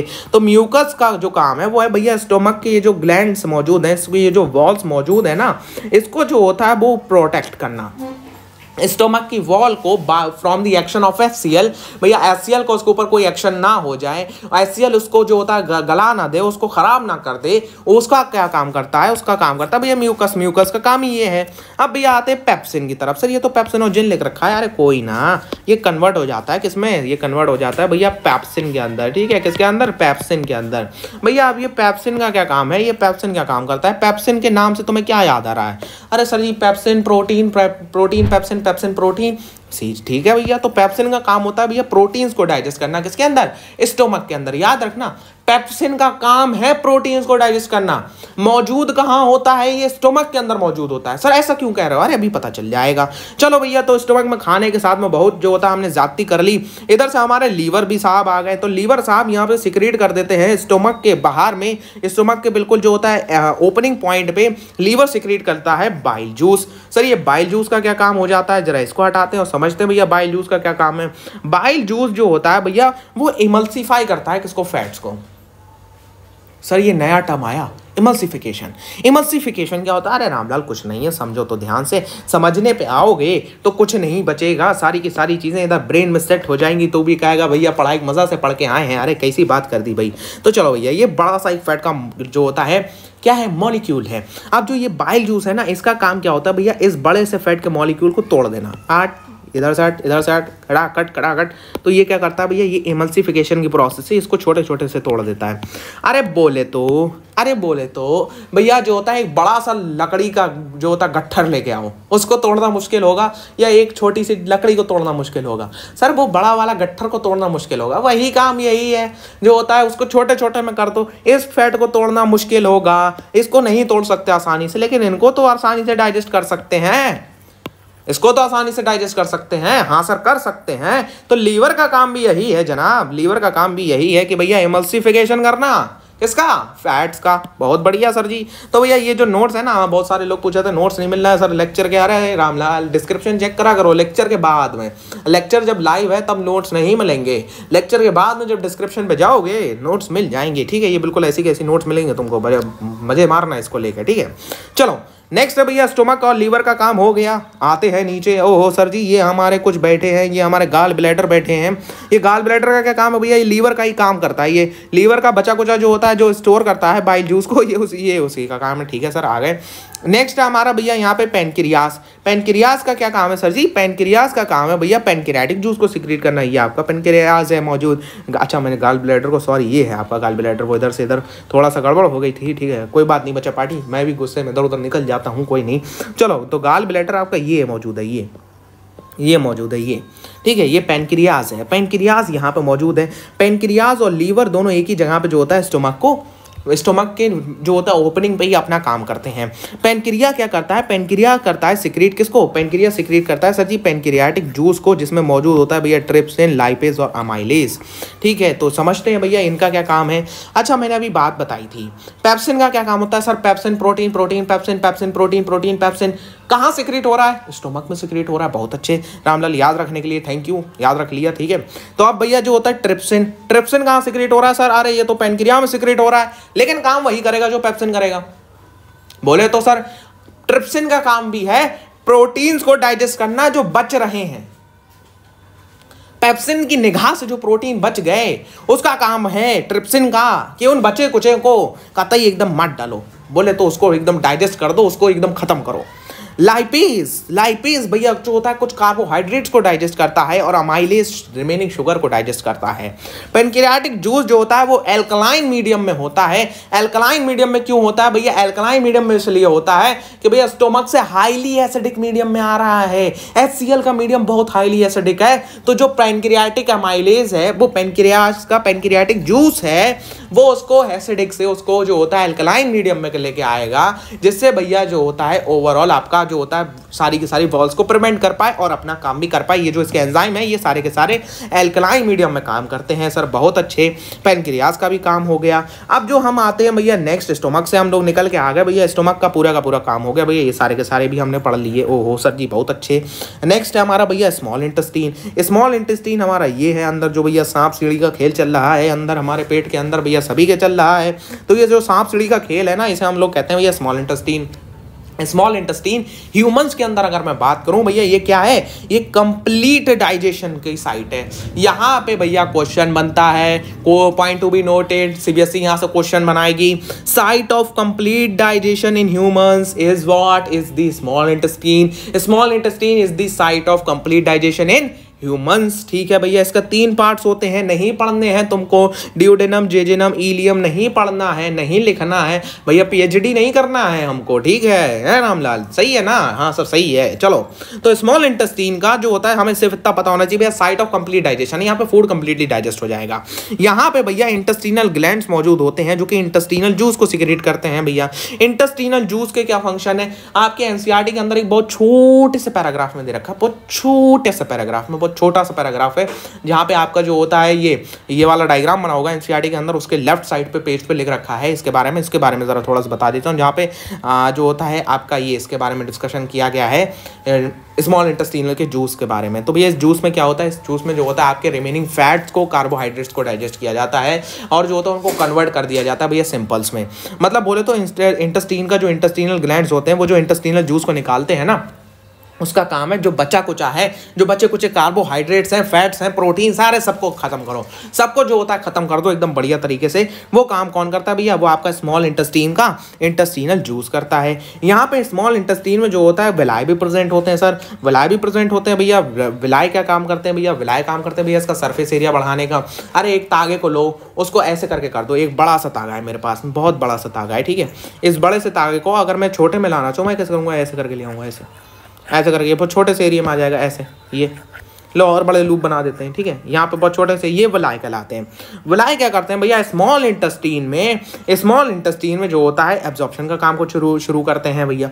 स्मॉल इंटेस्टीन में जो फूड का एब्जॉर्प्शन होता है वो विलाई काम करते हैं। विलाई में जो होता है हाईली ब्लड की सप्लाई होती है, फूड को एब्जॉर्ब कर लेंगे, सारा का सारा फूड आपकी बॉडी में जो होता है ब्लड से ट्रांसफर होना चालू हो जाएगा। तो भैया ये काम और है भैया स्मॉल इंटेस्टीन का। यहाँ पे देखो ये विलाई को थोड़ा सा बना भी रखा है, लेकिन वो इतना ज़्यादा विजिबल नहीं होगा, ठीक है। ये विलाय मौजूद होते हैं, सरफेस एरिया भी बढ़ा देते हैं स्मॉल इंटेस्टीन का, और जो होता है एब्जॉर्प्शन भी चालू करते हैं। फिर आता है हमारा लार्ज इंटेस्टीन। लार्ज इंटेस्टीन ये है पूरा का पूरा आपका स्मॉल इंटेस्टीन का काम खत्म हुआ, सांप सीढ़ी का खेल खत्म हुआ भैया। नेक्स्ट आपका लार्ज इंटेस्टीन, 3 पार्ट होते हैं, नहीं याद करने के हैं, सीशियम, कोलन एंड रेक्टम नहीं याद करना है। रेक्टम याद कर सकते हो, ये है भैया, ये वाला पार्ट जो होता है रेक्टम कहलाता है, ठीक है। ये सीशियम ये है यहाँ से यहाँ तक, जो होता है कोलन ये यहाँ से यहाँ तक, रेक्टम ये यहाँ से यहाँ तक, ठीक है। नहीं याद करने का है, लेकिन भैया आप जो होता है इन तीनों पार्ट का एक बार नाम याद, मतलब समझ लो कि ये कहाँ पे मौजूद है, याद नहीं करना है। रेक्टम को याद कर सकते हो, ठीक है। इसका काम क्या होता है भैया? जो होता है जो आपका फूड में से बचा कुचा वाटर है, मिनरल्स है, सबको निकाल लो।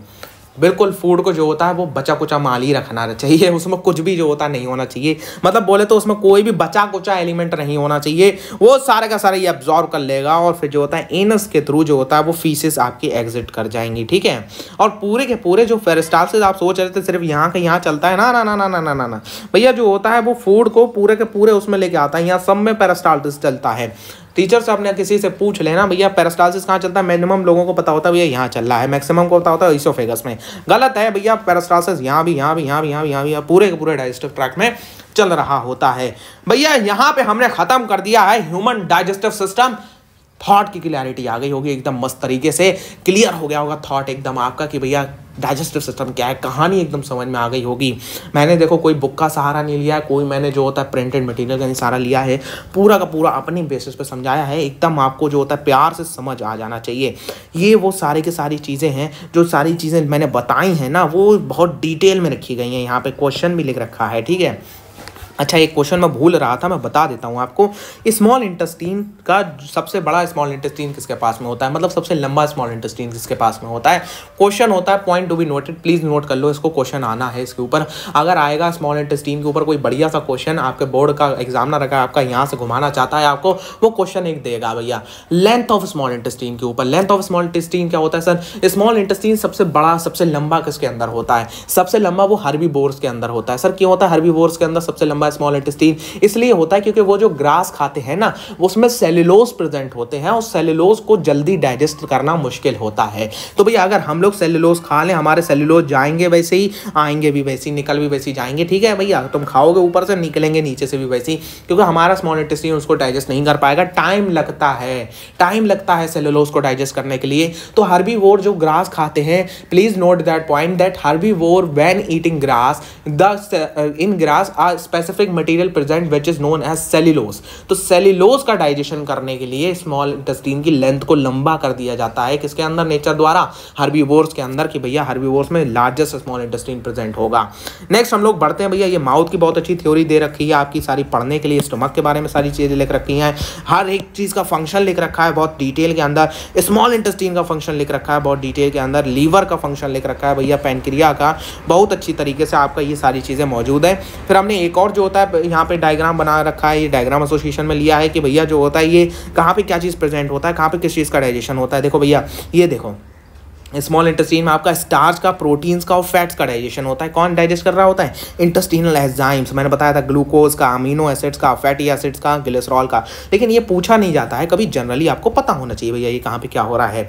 ये देखो भैया यहाँ पे HCl जो होता है, पेप्सिनोजेन, HCl की प्रेजेंस में पेप्सिन बन रहा है। प्रोटीन्स को पेप्सिन पेप्टाइड्स में कन्वर्ट कर देता है, नहीं जानना है। प्रोटीन्स का बस डाइजेशन कौन करता है?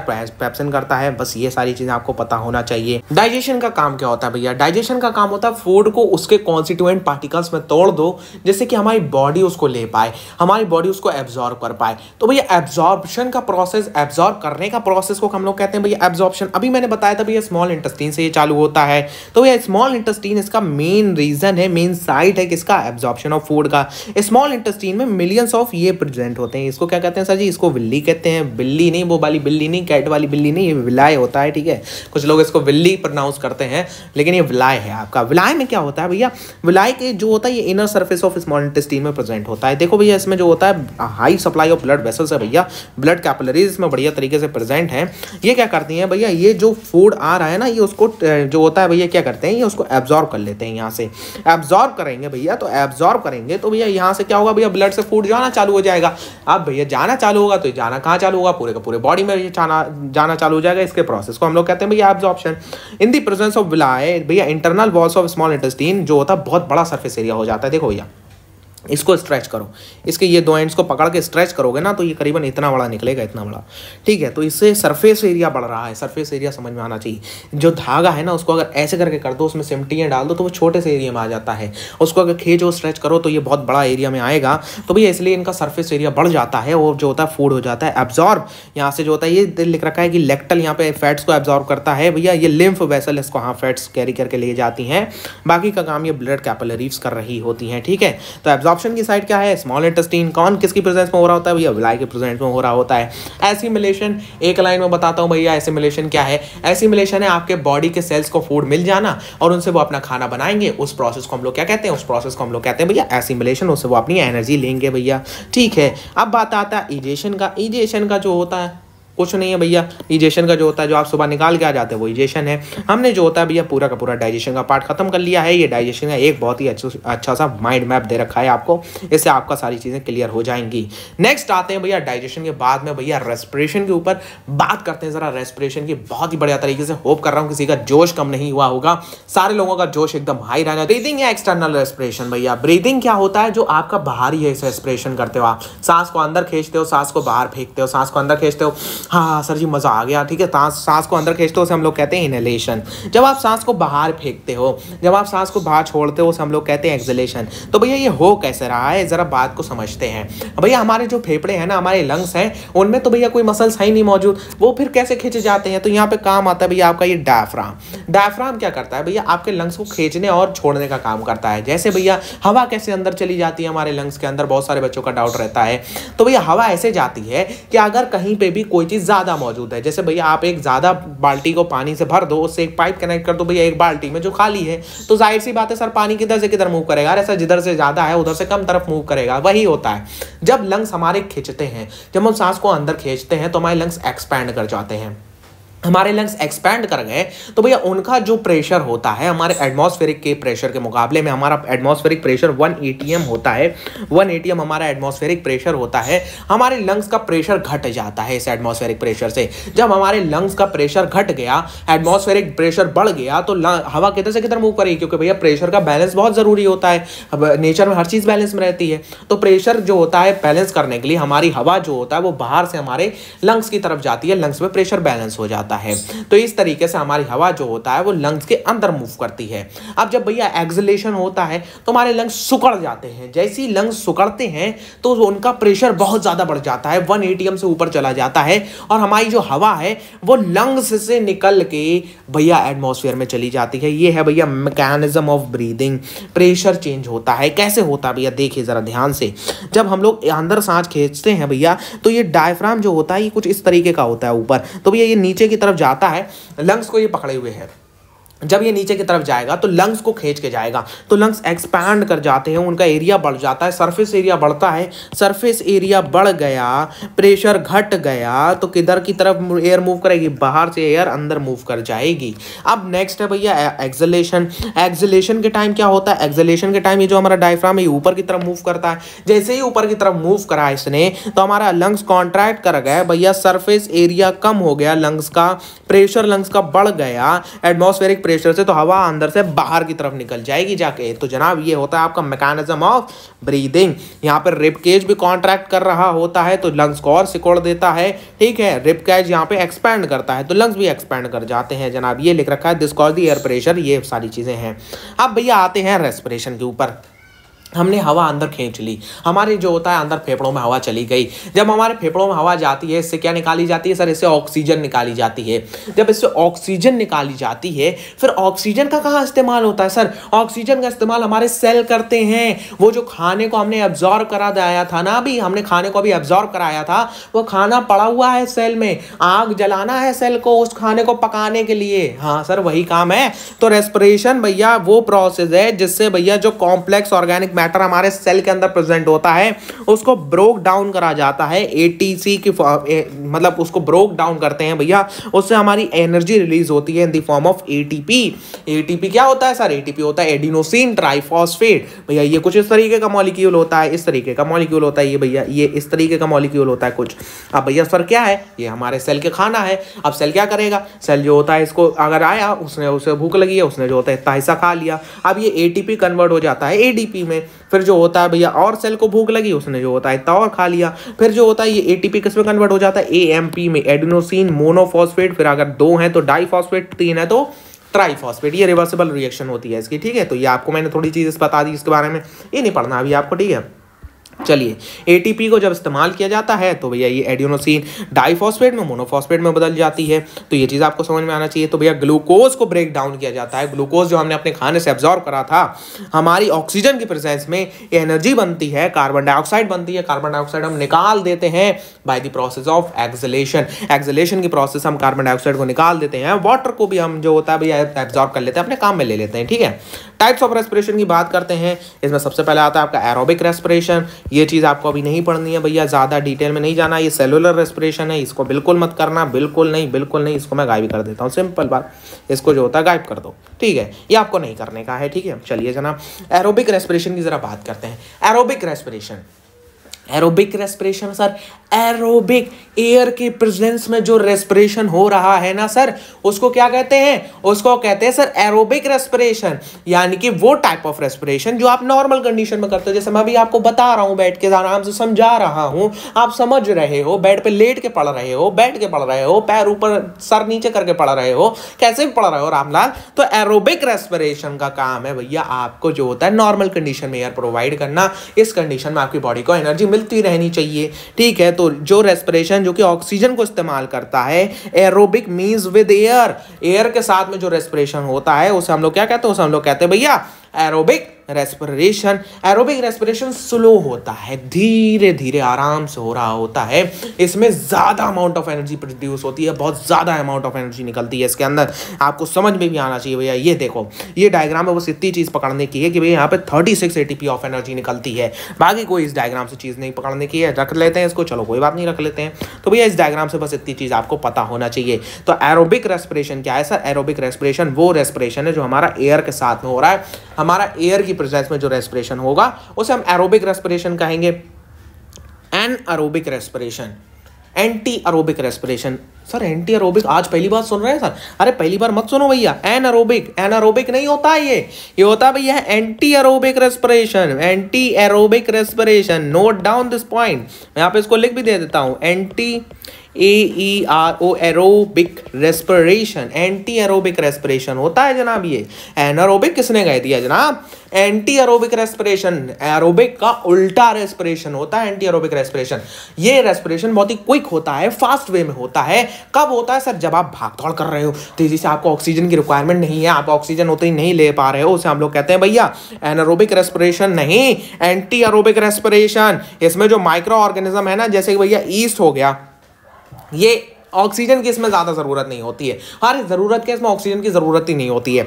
जैसे भैया ईस्ट हो गया, ईस्ट क्या करता है भैया? ग्लूकोज को तोड़ देता है किसमें? इथेनॉल में। कार्बन डाइऑक्साइड में सिर्फ 2 एटीपी एनर्जी निकलती है सर। अरे सर अब ये तो हमने देखा था कि भैया ऊपर वाले जो रेस्पिरेशन है इसमें 36 एटीपी ऑफ एनर्जी निकल रही थी।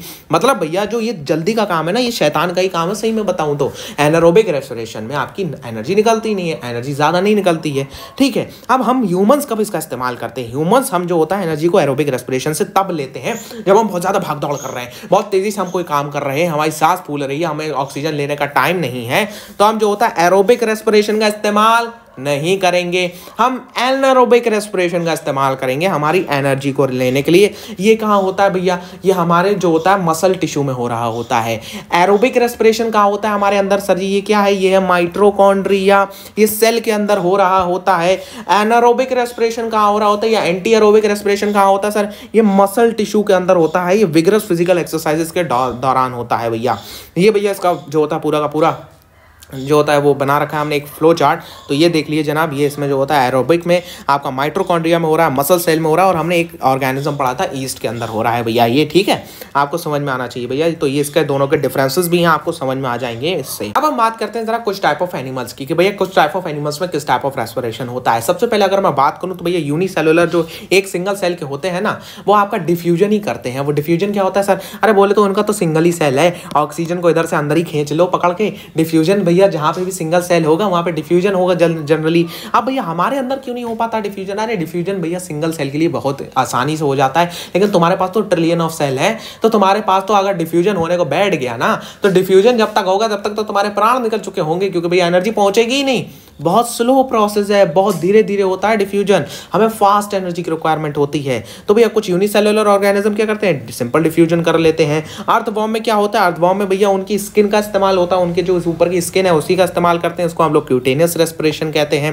एक्वेटिक एनिमल्स जैसे कि भैया फिश, उनके पास गिल्स होते हैं, रेस्पिरेटरी ऑर्गन्स भी होते हैं जो कि जो होता है ये काम कर रहे होते हैं।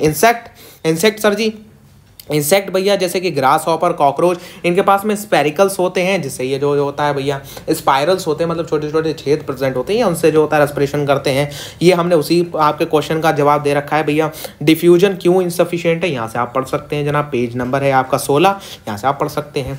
यह आपका कंप्लीट ह्यूमन रेस्पिरेटरी सिस्टम है जनाब।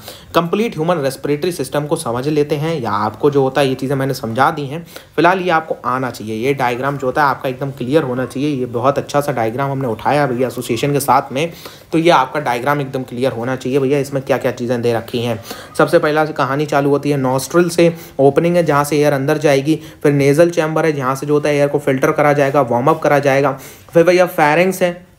फेरिंग्स हमने बात करी थी भैया, कॉमन पैसेज है किसके लिए, फूड के लिए सर, और एयर के लिए कॉमन पैसेज है। फिर हमारा लैरिंग्स है, लैरिंग्स भैया क्या कहलाता है, लैरिंग्स हमारा वॉइस बॉक्स कहलाता है। यहाँ पे जो होता है भैया एपिग्लॉटिस मौजूद होता है। एपिग्लॉटिस भैया एक फ्लैपी स्ट्रक्चर होता है। देखो भैया ये आपका फूड पाइप है, इधर फूड आ रहा है, इधर आपका ये विंड पाइप है, तो विंड पाइप के अंदर फूड ना चला जाए उसके लिए एपिग्लॉटिस मौजूद होता है। एक मस्कुलर टिश्यू होता है, जिस फूड आएगा ये विंड पाइप को बंद कर लेगा, बस यही एपिग्लॉटिस होता है। इसमें एपिग्लॉटिस और स्वॉलिंग मतलब जो होता है भैया जब हम फूड को निगल रहे होते हैं तो ये उसमें मदद करता है भैया। फिर हमारा ये ट्रैकिया है, ट्रैकिया भैया विंड पाइप है जिसमें जो होता है ये कार्टिलेज मसल्स होती हैं। कभी कभार अगर देखो सीबीएसई ज़्यादा डिटेल में जाता है ना, बहुत डिटेल में पढ़ा रहा हूँ मैं तुमको, ये सीबीएसई अगर इतना डिटेल में गया तो तुमसे ये पूछेगा भैया ये जो होता है सी कार्टिलेज जो होता है ये क्यों यहाँ पे प्रेजेंट होते हैं, ये क्यों बोन्स यहाँ पे प्रेजेंट होती हैं, कार्टिलेजिनस बोन्स भैया इसलिए प्रेजेंट होती हैं कि लंग्स होते हैं साथ में जो होता है इधर मौजूद, इधर लंग्स होते हैं, उसमें ये दब ना जाए, अरे ये कहीं पे चक ना जाए तो लंग्स के पास तो हवा पहुँचेगी नहीं, इंसान के प्राण निकल जाएंगे। तो इसलिए इसको उसकी शेप में रखने के लिए ये ऐसी ही शेप में रहे, इसलिए इसमें क्या मौजूद होता है, सी शेप कार्टिलेज मौजूद होता है। फिर लंग्स के पास जाते हैं भैया, लंग्स में जो होता है ये ब्रोंकियाई होती है, ये दो ब्रोंकाई में टूट जाता है, फिर ब्रोंकाई और टूटते हैं तो इसे हम लोग कहते हैं भैया छोटी जो बन रहा है ये ब्रोंक्यूल्स है, ये जो होता है। फिर यहाँ पे ये ब्रोंकस क्या होता है भैया, ये यहाँ पे एयर का एब्जॉर्प्शन होता है। फिर एल्वियोलाई कंप्लीटली आते हैं हम लोग। Alveoli is the site of मतलब साइट ऑफ गैसियस एक्सचेंज, यहाँ पे जो होता है गैसों का एक्सचेंज हो रहा होता है भैया, ठीक है। और ये नीचे हमारे जो होता है डायफ्राम मौजूद है भैया, ये मेम्ब्रेन है जो कि जो होता है ये इसको मदद करती है, क्या कहते हैं आपका लंग्स को कॉन्ट्रैक्ट और रिलैक्स करने में। प्लांट्स में कैसे होता है भैया आपको पता है भैया, यहाँ पे ये स्टोमेटा करा रहा होता है, ठीक है। लीव्स के अंदर भैया डिफ्यूजन होता है, ये देखिए जनाब ये है डिफ्यूजन। ये जो अगर मैंने वो भी बात बताई थी कि भैया एयर अंदर कैसे जाती है, देखो इधर प्रेशर ज़्यादा है, इधर प्रेशर कम है, तो इधर से इधर मूव कर जाएगा, प्रेशर को बराबर करना है। यही चीज़ सेम चीज़ आपके लंग्स में होता है भैया। अंदर जब लंग्स एक्सपैंड कर जाते हैं तो बाहर का प्रेशर कम ज़्यादा हो जाता है, अंदर का कम हो जाता है, तो लंग हवा इधर से इधर मूव कर जाती है। वही सेम चीज़ लीफ के अंदर भी होती है आपकी, ठीक है। रूट्स के अंदर भैया, रूट्स के अंदर डिफ्यूजन हो रहा होता है। स्टेम की बात करें, स्टेम्स में स्मॉल पोर प्रेजेंट होते हैं जहाँ पे ये जो होता है पूरा रेस्पिरेशन हो रहा होता है। तो जनाब हमने बात कर ली रेस्पिरेशन की, let's move to the next topic which is the transport system in human beings. भैया सबसे पहले तो भैया खाना आपने पचा लिया, खाने को आपने अब्सॉर्ब कर लिया, अरे वो खाना पूरी बॉडी में पहुंचना भी तो चाहिए, तो पूरी बॉडी में खाने को पहुंचाने का काम करता है हमारा ट्रांसपोर्ट सिस्टम। हर एक सेल तक खाना पहुंचना चाहिए, उसका काम होता है ट्रांसपोर्ट सिस्टम का। ट्रांसपोर्ट सिस्टम हमारे ह्यूमन बींग्स में जो होता है भैया काम क्या क्या करता है भैया, ये तो हमने पता चल गया, लेकिन हमारा क्या क्या कंस्टिट्यूट करता है, इसमें सबसे पहले ब्लड होता है, हार्ट होता है और ब्लड वेसल्स होती हैं। तो चलिए इसकी बात करते हैं। हमें खाना पहुंचाना है कहाँ तक सर जी? सेल तक डिलीवरी करनी है भाई, वही फ्लिपकार्ट और अमेजॉन वाली, ठीक है। ब्लड की बात करते हैं जनाब। ब्लड हमारी हर एक सेल में, हर एक बॉडी के पार्ट में दौड़ रहा है। ब्लड क्या है? कनेक्टिव टिश्यू है, ये आपने जब कच्चे पहन के जाते थे तब भी पढ़ा था। तो भैया ये ब्लड जो होता है रेड कलर का होता है, इसकी रेड अपीयरेंस होती है। क्यों? क्योंकि इसके अंदर जो होता है भैया हीमोग्लोबिन प्रेजेंट होता है। ब्लड के पास में 4 चीजें होती हैं सर। ब्लड के पास में जो 4 चीजें होती हैं वो हमें यहाँ से पता चल जाएंगी भैया। सबसे पहले जो होता है इसके पास में रेड ब्लड सेल्स होते हैं। रेड ब्लड सेल्स की लाइफ 4 मंथ की होती है। रेड ब्लड सेल ही वो सेल होते हैं जिनके पास में हीमोग्लोबिन होता है। सर ये हीमोग्लोबिन का काम क्या है? अरे भैया हीमोग्लोबिन का काम है भैया ऑक्सीजन को लेके जाना, इसी में ऑक्सीजन लेके बैठ के जाती है। ये ऑक्सीजन व्हीकल है, यहां से ऑक्सीजन इसी के ऊपर बैठ के जाएगी, ठीक है। तो ये रेड ब्लड सेल हो गए जनाब आपके। नेक्स्ट होते हैं आपके white blood cell. White blood cell बोले तो आपकी पूरी की पूरी बॉडी की आर्मी, आपकी बॉडी की सेना, एकदम ताकतवर सेना होती है भैया। ये जहां पे भी उसको कहीं पर बैक्टीरिया मिला ना, आप तुम्हारी ऐसी तैसी रामलाद ऐसी धमाक कुटाई करते हैं ना पकड़ के कि भैया बम की तरह बैक्टीरिया फट जाता है, ठीक है। तो आइडेंटिफाई करता है और पैथोजेंस को डिस्ट्रॉय कर देता है। नेक्स्ट आपका ये प्लाज्मा है भैया। ये प्लाज्मा क्या है? ये फ्लूइड पार्ट है जिसमें ये सारी चीजें तैर रही हैं। ये प्लाज्मा क्या है? फ्लूइड पार्ट है जो कि जो होता है ये सारी की सारी चीजों को तैरा रहा है। इसमें खुद में हार्मोन्स कुछ होते हैं, इलेक्ट्रोलाइट्स होते हैं, वेस्ट प्रोडक्ट्स होती हैं, कुछ गैसेस होती हैं। प्लेलेट्स का क्या काम है सर? अरे बॉडी पे कहीं चोट लग गई, बॉडी पे कहीं घाव हो गया, तो ये प्लेलेट्स वहां पे जाके चिपक जाते हैं कि भैया वहां से ब्लड बाहर ना निकले। इसलिए अगर प्लेलेट्स कम हो जाते हैं तो बहुत दिक्कत होती है भैया, ठीक है, समझ जाओ भैया। ब्लड क्लॉटिंग में इन्वॉल्व होते हैं। नेक्स्ट हम लोग बात करने वाले हैं भैया ह्यूमन सर्कुलेटरी सिस्टम के बारे में, ठीक है जनाब। तो इसके बारे में बात करने के लिए सबसे पहले हमें हार्ट के बारे में पता होना चाहिए भैया। हार्ट क्या है? हमारी बॉडी का मोटर है, हमारी बॉडी की मोटर है हार्ट। हमारी बॉडी में पूरे के पूरी बॉडी में ब्लड को भेजने का काम किसका है सर? हार्ट का काम है। हार्ट एक मस्कुलर ऑर्गन है, इतना बड़ा होता है आपकी मुट्ठी के बराबर, और अगर ब्लड की बात करी जाए तो बॉडी के हर एक सेल तक इसका ब्लड पहुंच जाता है, इतना ज्यादा ताकतवर होता है भैया। हार्ट एक मस्कुलर पंपिंग ऑर्गन है जो ब्लड को पंप आउट करता है हमारी ब्लड वेसल्स के अंदर। ये जो होता है लंग्स के बीच में प्रेजेंट होता है, हमारे थोड़ा सा क्या कहते हैं लेफ्ट साइड की तरफ टिल्टेड होता है। तुम्हारा लेफ्ट साइड, ये वाला लेफ्ट साइड इधर की तरफ थोड़ा सा टिल्टेड होता है, ठीक है। तो चलिए जनाब इसकी जरा बात करते हैं, पूरा का पूरा इसको समझते हैं जनाब। तो देखिए जनाब इसके अंदर 2 चीजें होती हैं। इसके अंदर जो होता है 2 एट्रिया होते हैं, राइट एट्रियम होता है भैया और एक जो होता है लेफ्ट एट्रियम होता है भैया। राइट एट्रियम में क्या होता है भैया? ये जो नीले कलर से मैं जितना चीज बना रहा हूँ यहाँ पे डीऑक्सीजनेटेड ब्लड आता है। सर जी डीऑक्सीजनेटेड ब्लड क्या होता है? अरे डीऑक्सीजनेटेड ब्लड वो होता है जिसमें ऑक्सीजन प्रेजेंट नहीं होती है, वो बॉडी से आ रहा होता है। बॉडी ने ऑक्सीजन सारी खींच ली तो जो ब्लड है ना उससे ऑक्सीजन गई तो वो डीऑक्सी हो गया, उसमें ऑक्सीजन नहीं प्रेजेंट है तो वो डीऑक्सीजनेटेड ब्लड सारा आपका नीले कलर से दिखाया जाता है। जो लंग्स से ब्लड आता है ना वो ऑक्सीजनेटेड होता है, उसमें ऑक्सीजन प्रेजेंट होती है तो वो आपका ऑक्सीजनेटेड ब्लड होता है, ठीक है। अब आपको एकदम क्लियर हो जाएगा। मतलब सर जो राइट एट्रियम है ना वो आपका डीऑक्सीजनेटेड ब्लड को रिसीव करता है। बिल्कुल सही रामलाल, बहुत बढ़िया। राइट एट्रियम आपका डीऑक्सीजनेटेड ब्लड को रिसीव करता है। ये किससे रिसीव करता है भैया? ये वेना कावा से। एक ऊपर से लेके आती है, ऊपर पार्ट ऑफ बॉडी से, एक नीचे पार्ट ऑफ बॉडी से लेके आती है ब्लड को। ये आपका जो होता है भैया ब्लड को रिसीव कर देता है। यहाँ पे एक वाल्व प्रेजेंट होता है जो कि एट्रियम और वेंट्रिकल को सेपरेट करता है। ये वाल्व होता है भैया ट्राइकस्पिड वाल्व। वाल्व का काम क्या है भैया? ये ट्राइकस्पिड वाल्व का सर ये ब्लड जो होता है जो इधर भरा हुआ है ना ये बैकफ्लो ना जाए, ये पीछे ना चला जाए, फिर से जो होता है बॉडी के अंदर ना पहुंच जाए। अरे भैया कोई जो होता है यहाँ पे मोटर हर तरफ थोड़ी ना लगी है, यहाँ पे ये वाल्व लगा है। ये वाल्व जो होता है प्रेजेंट करता है भैया, प्रिवेंट कर देता है कि ब्लड जो होता है एक बार आगे आ गया ना तो वो पीछे नहीं जाना चाहिए, ठीक है। तो ये वाल्व हो गया। अब यहाँ से ब्लड मुड़ता है जनाब, यहाँ पे जाता है भैया। ये क्या है? ये आपका सेमी ल्यूनर वाल्व है। फिर से उसी का काम वही है।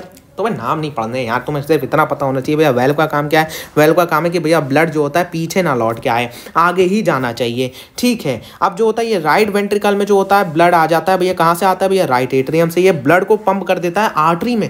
सर आर्टरी मत में तो हमने कभी सुना नहीं कि भैया ब्लड जो होता है डीऑक्सीजनेटेड जा रहा है। अरे भैया सुनो, पल्मोनरी आर्टरी याद रखना भैया, आर्टरी हमेशा जो होता है ऑक्सीजनेटेड ब्लड को कैरी करेगी, लेकिन पल्मोनरी आर्टरी वो अकेली आर्टरी है जो डीऑक्सीजनेटेड ब्लड को कैरी करती है। कहाँ लेके जाती है सर? ये लंग्स में लेके जाती है, दोनों लंग्स में लेके जाती है। ठीक है, तो ये तो हमने पूरी की पूरी बात कर ली भैया, डीऑक्सीजनेटेड ब्लड आ कहाँ से रहा है और जा कहाँ रहा है। ये हार्ट के एक साइड की बात हो गई। हार्ट के दूसरी साइड की तरफ चलते हैं, तो दूसरी साइड जो होता है भैया वो ऑक्सीजनेटेड ब्लड को रिसीव करती है।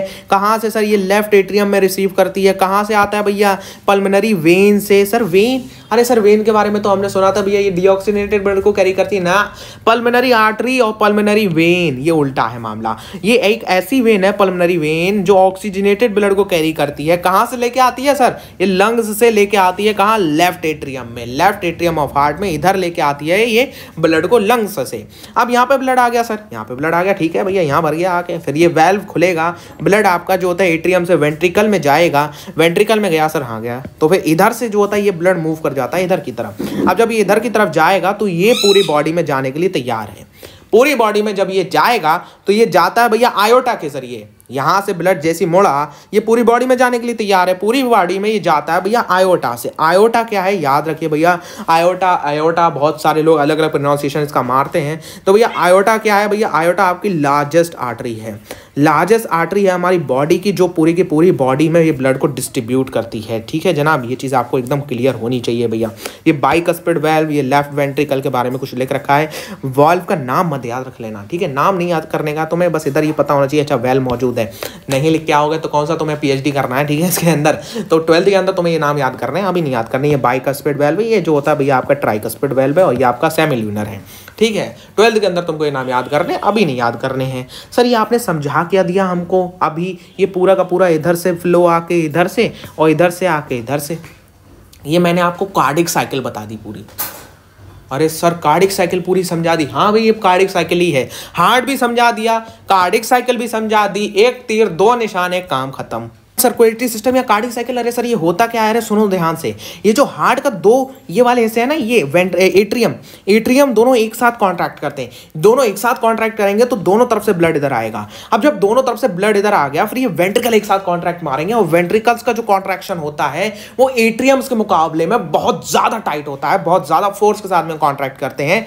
तो जब ये कॉन्ट्रैक्ट करेंगे, एक टाइम में दो जगह ब्लड जा रहा है। कहां सर? एक टाइम में ये तो जो होता है ये भैया ये ब्लड लेके गई जो होता है पूरी के पूरी लंग्स में, दोनों में, ये देखो ये लंग्स में गया ब्लड। जब ये दोनों एक साथ कॉन्ट्रैक्ट करे, ये वाला हिस्सा, ये वाला हिस्सा की बात कर रहा हूं, ये जब एक साथ में कॉन्ट्रैक्ट करा तो ब्लड एक टाइम में दो जगह गया। कहां सर? एक टाइम में गया लंग्स में, और ये आयोटा के जरिए गया कहां? बॉडी में। अब जब ये रिलैक्स कर रहा है तो दो जगह से ब्लड आ रहा है, एक लंग्स से आ रहा है भैया यहाँ पे, और एक बॉडी से आ रहा है यहाँ पे। ये आपका जो होता है पूरी की पूरी कार्डिक साइकिल होती है। समझते हैं इसको और डिटेल में, अगर जो होता है किसी को अभी तक क्लियर नहीं हुई, देखिए जनाब ध्यान से, डबल सर्कुलेटरी सिस्टम या कार्डिक साइकिल समझो जरा ध्यान से। ये हार्ट बनाया बहुत सिंपल तरीके से, ठीक है। जब हार्ट ने रिलैक्स करा, हार्ट क्या कर रहा है? रिलैक्स कर रहा है। यहां से ब्लड आ रहा है, इधर भर रहा है, यहां से ब्लड आ रहा है, इधर भर रहा है, ठीक है। दो काम हो रहे हैं एक टाइम पे, हाँ सर हो रहे हैं। हार्ट के जो होता है भैया एट्रियम ने कॉन्ट्रैक्ट करा, एट्रियम ने कॉन्ट्रैक्ट करा। अब हार्ट का ब्लड यहाँ पे भर गया, ठीक है, यहाँ पे आ गया ब्लड, यहाँ पे आ गया। अब जब वेंट्रिकल्स ने कॉन्ट्रैक्ट मारा भैया, इन दोनों ने एक साथ कॉन्ट्रैक्ट मारा, तो एक झटके में ब्लड यहाँ गया, और यही पूरी ब्लड गया आपकी बॉडी के अंदर, ये पूरी बॉडी में ब्लड गया। समझ में आया? हाँ सर समझ में आया। इसी को नाम दिया जाता है भैया कार्डिक साइकिल या डबल सर्कुलेटरी सिस्टम। जो आपका लंग्स से ब्लड का सर्कुलेशन हो रहा है भैया, ये वेंट्रिकल से ब्लड लंग्स में जा रहा है, लंग्स से भैया एट्रियम में आ रहा है, इसे पल्मोनरी सर्कुलेशन कहते हैं। ये पल्मोनरी आर्टरी और पल्मोनरी वेन, ये वेन वो वेन है जो ऑक्सीजनेटेड ब्लड को कैरी करती है, ये आर्टरी वो आर्टरी है जो डीऑक्सीजनेटेड ब्लड को कैरी करके जाती है। और जो ब्लड का सर्कुलेशन आपकी बॉडी के साथ में होता है, जो बॉडी में ब्लड का सर्कुलेशन हो रहा है, उसे हम सिस्टमिक सर्कुलेशन कहते हैं। इसमें आयोटा इन्वॉल्व होता है और वेना कावा इन्वॉल्व होता है। यहाँ पे सर जी जो होता है, ये ब्लड कैपिलरीज क्या है?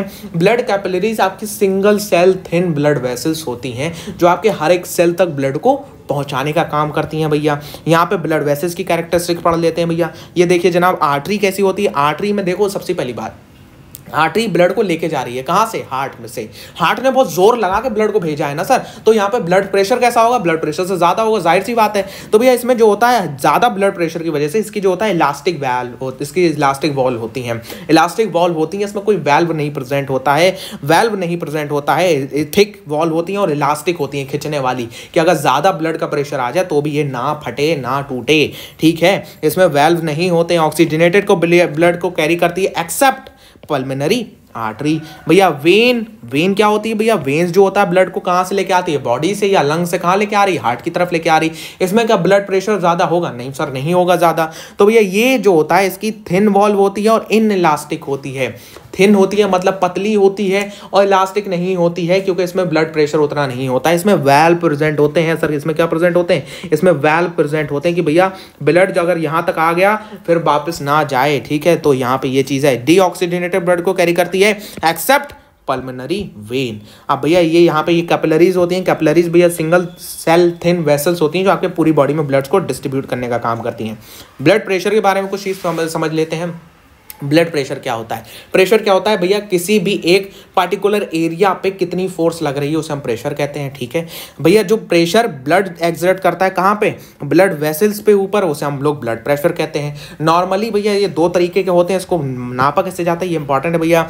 स्फाइगोमैनोमीटर से इसको नापा जाता है भैया। ये कुछ इस तरीके का दिखता है। ये दो तरीके के होते हैं मेनली, एक ऊपर का ब्लड प्रेशर, एक नीचे का। सिस्टोलिक ब्लड प्रेशर मतलब वो प्रेशर जब हार्ट ने जो होता है कॉन्ट्रैक्ट करा है, ठीक है भैया। वेंट्रिकुलर कॉन्ट्रैक्शन के जो होता है दौरान ये ब्लड प्रेशर होता है, इसे हम लोग सिस्टोलिक ब्लड प्रेशर कहते हैं। 120 आता है ये आपका। डायस्टोलिक कौन सा होता है भैया?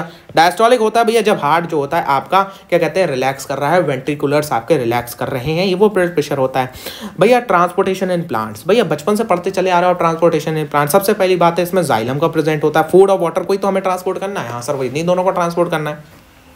जाइलम का क्या काम होता है भैया? ये जाइलम है कुछ इस तरीके का। डायग्राम नहीं आएगा ना, डायग्राम तुमको बनाना है, कोई जरूरत नहीं है भैया डायग्राम बनाने की। भैया 10th के अंदर नहीं डायग्राम, ये भैया कोई बड़े लेवल का पेपर नहीं है, 10th में अंदर ये डायग्राम बनाने की जरूरत नहीं है। जाइलम के अंदर भैया क्या होता है? जाइलम आपका काम करता है एज अ वाटर चैनल। ये जो होता है वाटर को ट्रांसपोर्ट करता है। वाटर के साथ साथ में सॉइल से मिनरल्स भी जाते हैं, तो मिनरल्स और वाटर को ये ट्रांसपोर्ट करता है। रूट से लेता है सारे के सारे पूरे प्लांट से में पहुंचा देता है। फ्लो इसका यूनिडायरेक्शनल होता है, मतलब वाटर एक बार चल दिया तो वापस नहीं आएगा, ठीक है। उसके बाद में जो होता है ये क्यों कैसे कर लेता है भैया? ये देखो जरा ध्यान से, जैसे तुम लोग जो होता है वो पाइप में मुंह लगा के खींचते नहीं हो हवा को तो पानी आ जाता है। हाँ सर आ जाता है। मैंने तुम्हें एक प्रोसेस पढ़ाई थी ट्रांसपायरेशन। हाँ सर ट्रांसपायरेशन, उसमें पत्तियां पानी निकाल रही हैं, तो पत्तियां पानी निकाल रही हैं तो पत्तियों का प्रेशर कम हो रहा है। हाँ सर हो रहा है। ये ओवरऑल प्रेशर क्या करेगा? वो काम करेगा जो तुम मुंह में पाइप लगा के पानी को खींच रहे हो, सांस खींचते हो तो पाइप के अंदर का प्रेशर कम हो जाता है। हाँ सर हो जाता है, तो पानी खिंचियाता है, वही काम होता है, उसे हम लोग कहते हैं ट्रांसपोर्टेशनल पुल। मेनली यही इन्वॉल्व होता है इसके अंदर, ठीक है। तो ये वाटर को ऊपर की तरफ मूव करने में मदद करता है। ऊपर वाटर मूव कर जाएगा जैसे जैसे ट्रांसपोर्टेशनल पुल लगेगा, ठीक है। और ऑस्मोटिक प्रेशर होता है भैया। ऑस्मोटिक प्रेशर मतलब वही प्रेशर डिफरेंस जो होता है। रूट्स के अंदर प्रेशर कम होगा, रूट्स के बाहर वाटर ज्यादा होगा, रूट के अंदर वाटर कम होगा, तो ज्यादा से कम की तरफ मूव करेगा। ये चीज आप पढ़ चुके हो।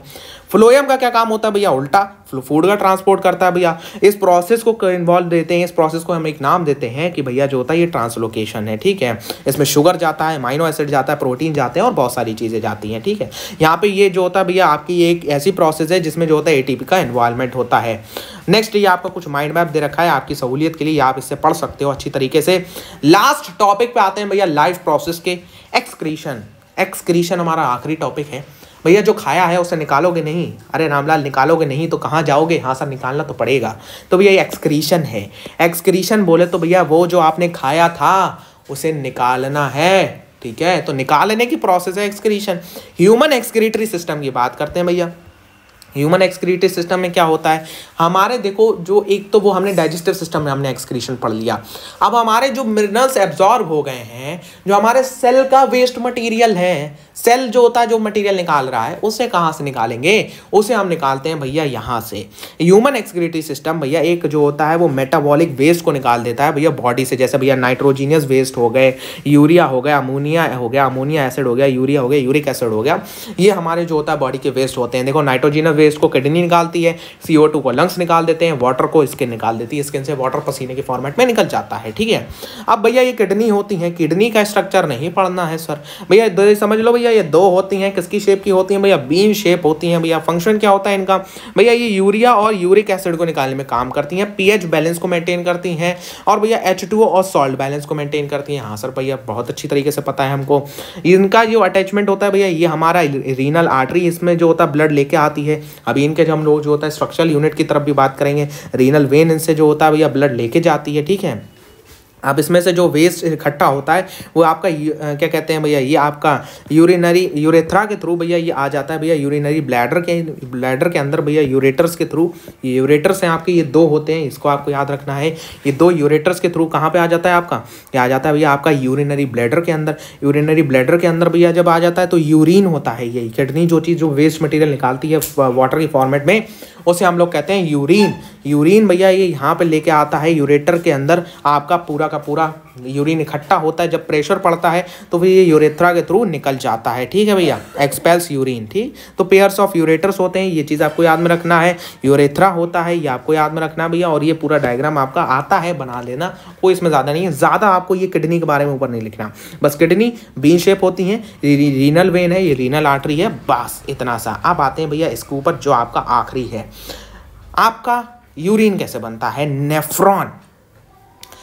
एटम मैटर की जो होता है स्ट्रक्चरल और फंक्शनल यूनिट है, ह्यूमन बॉडी की स्ट्रक्चरल फंक्शनल यूनिट सेल है, इलेक्ट्रिसिटी की structural functional unit electrons, protons, neutrons हैं। तो किडनी की फंक्शनल यूनिट क्या है, नेफ्रॉन है। एक किडनी के अंदर 1 मिलियन नेफ्रॉन होते हैं। ठीक है, फंक्शनल यूनिट है किडनी की। क्या होता है भैया इसके अंदर, ये डायग्राम वेरी वेरी इंपॉर्टेंट।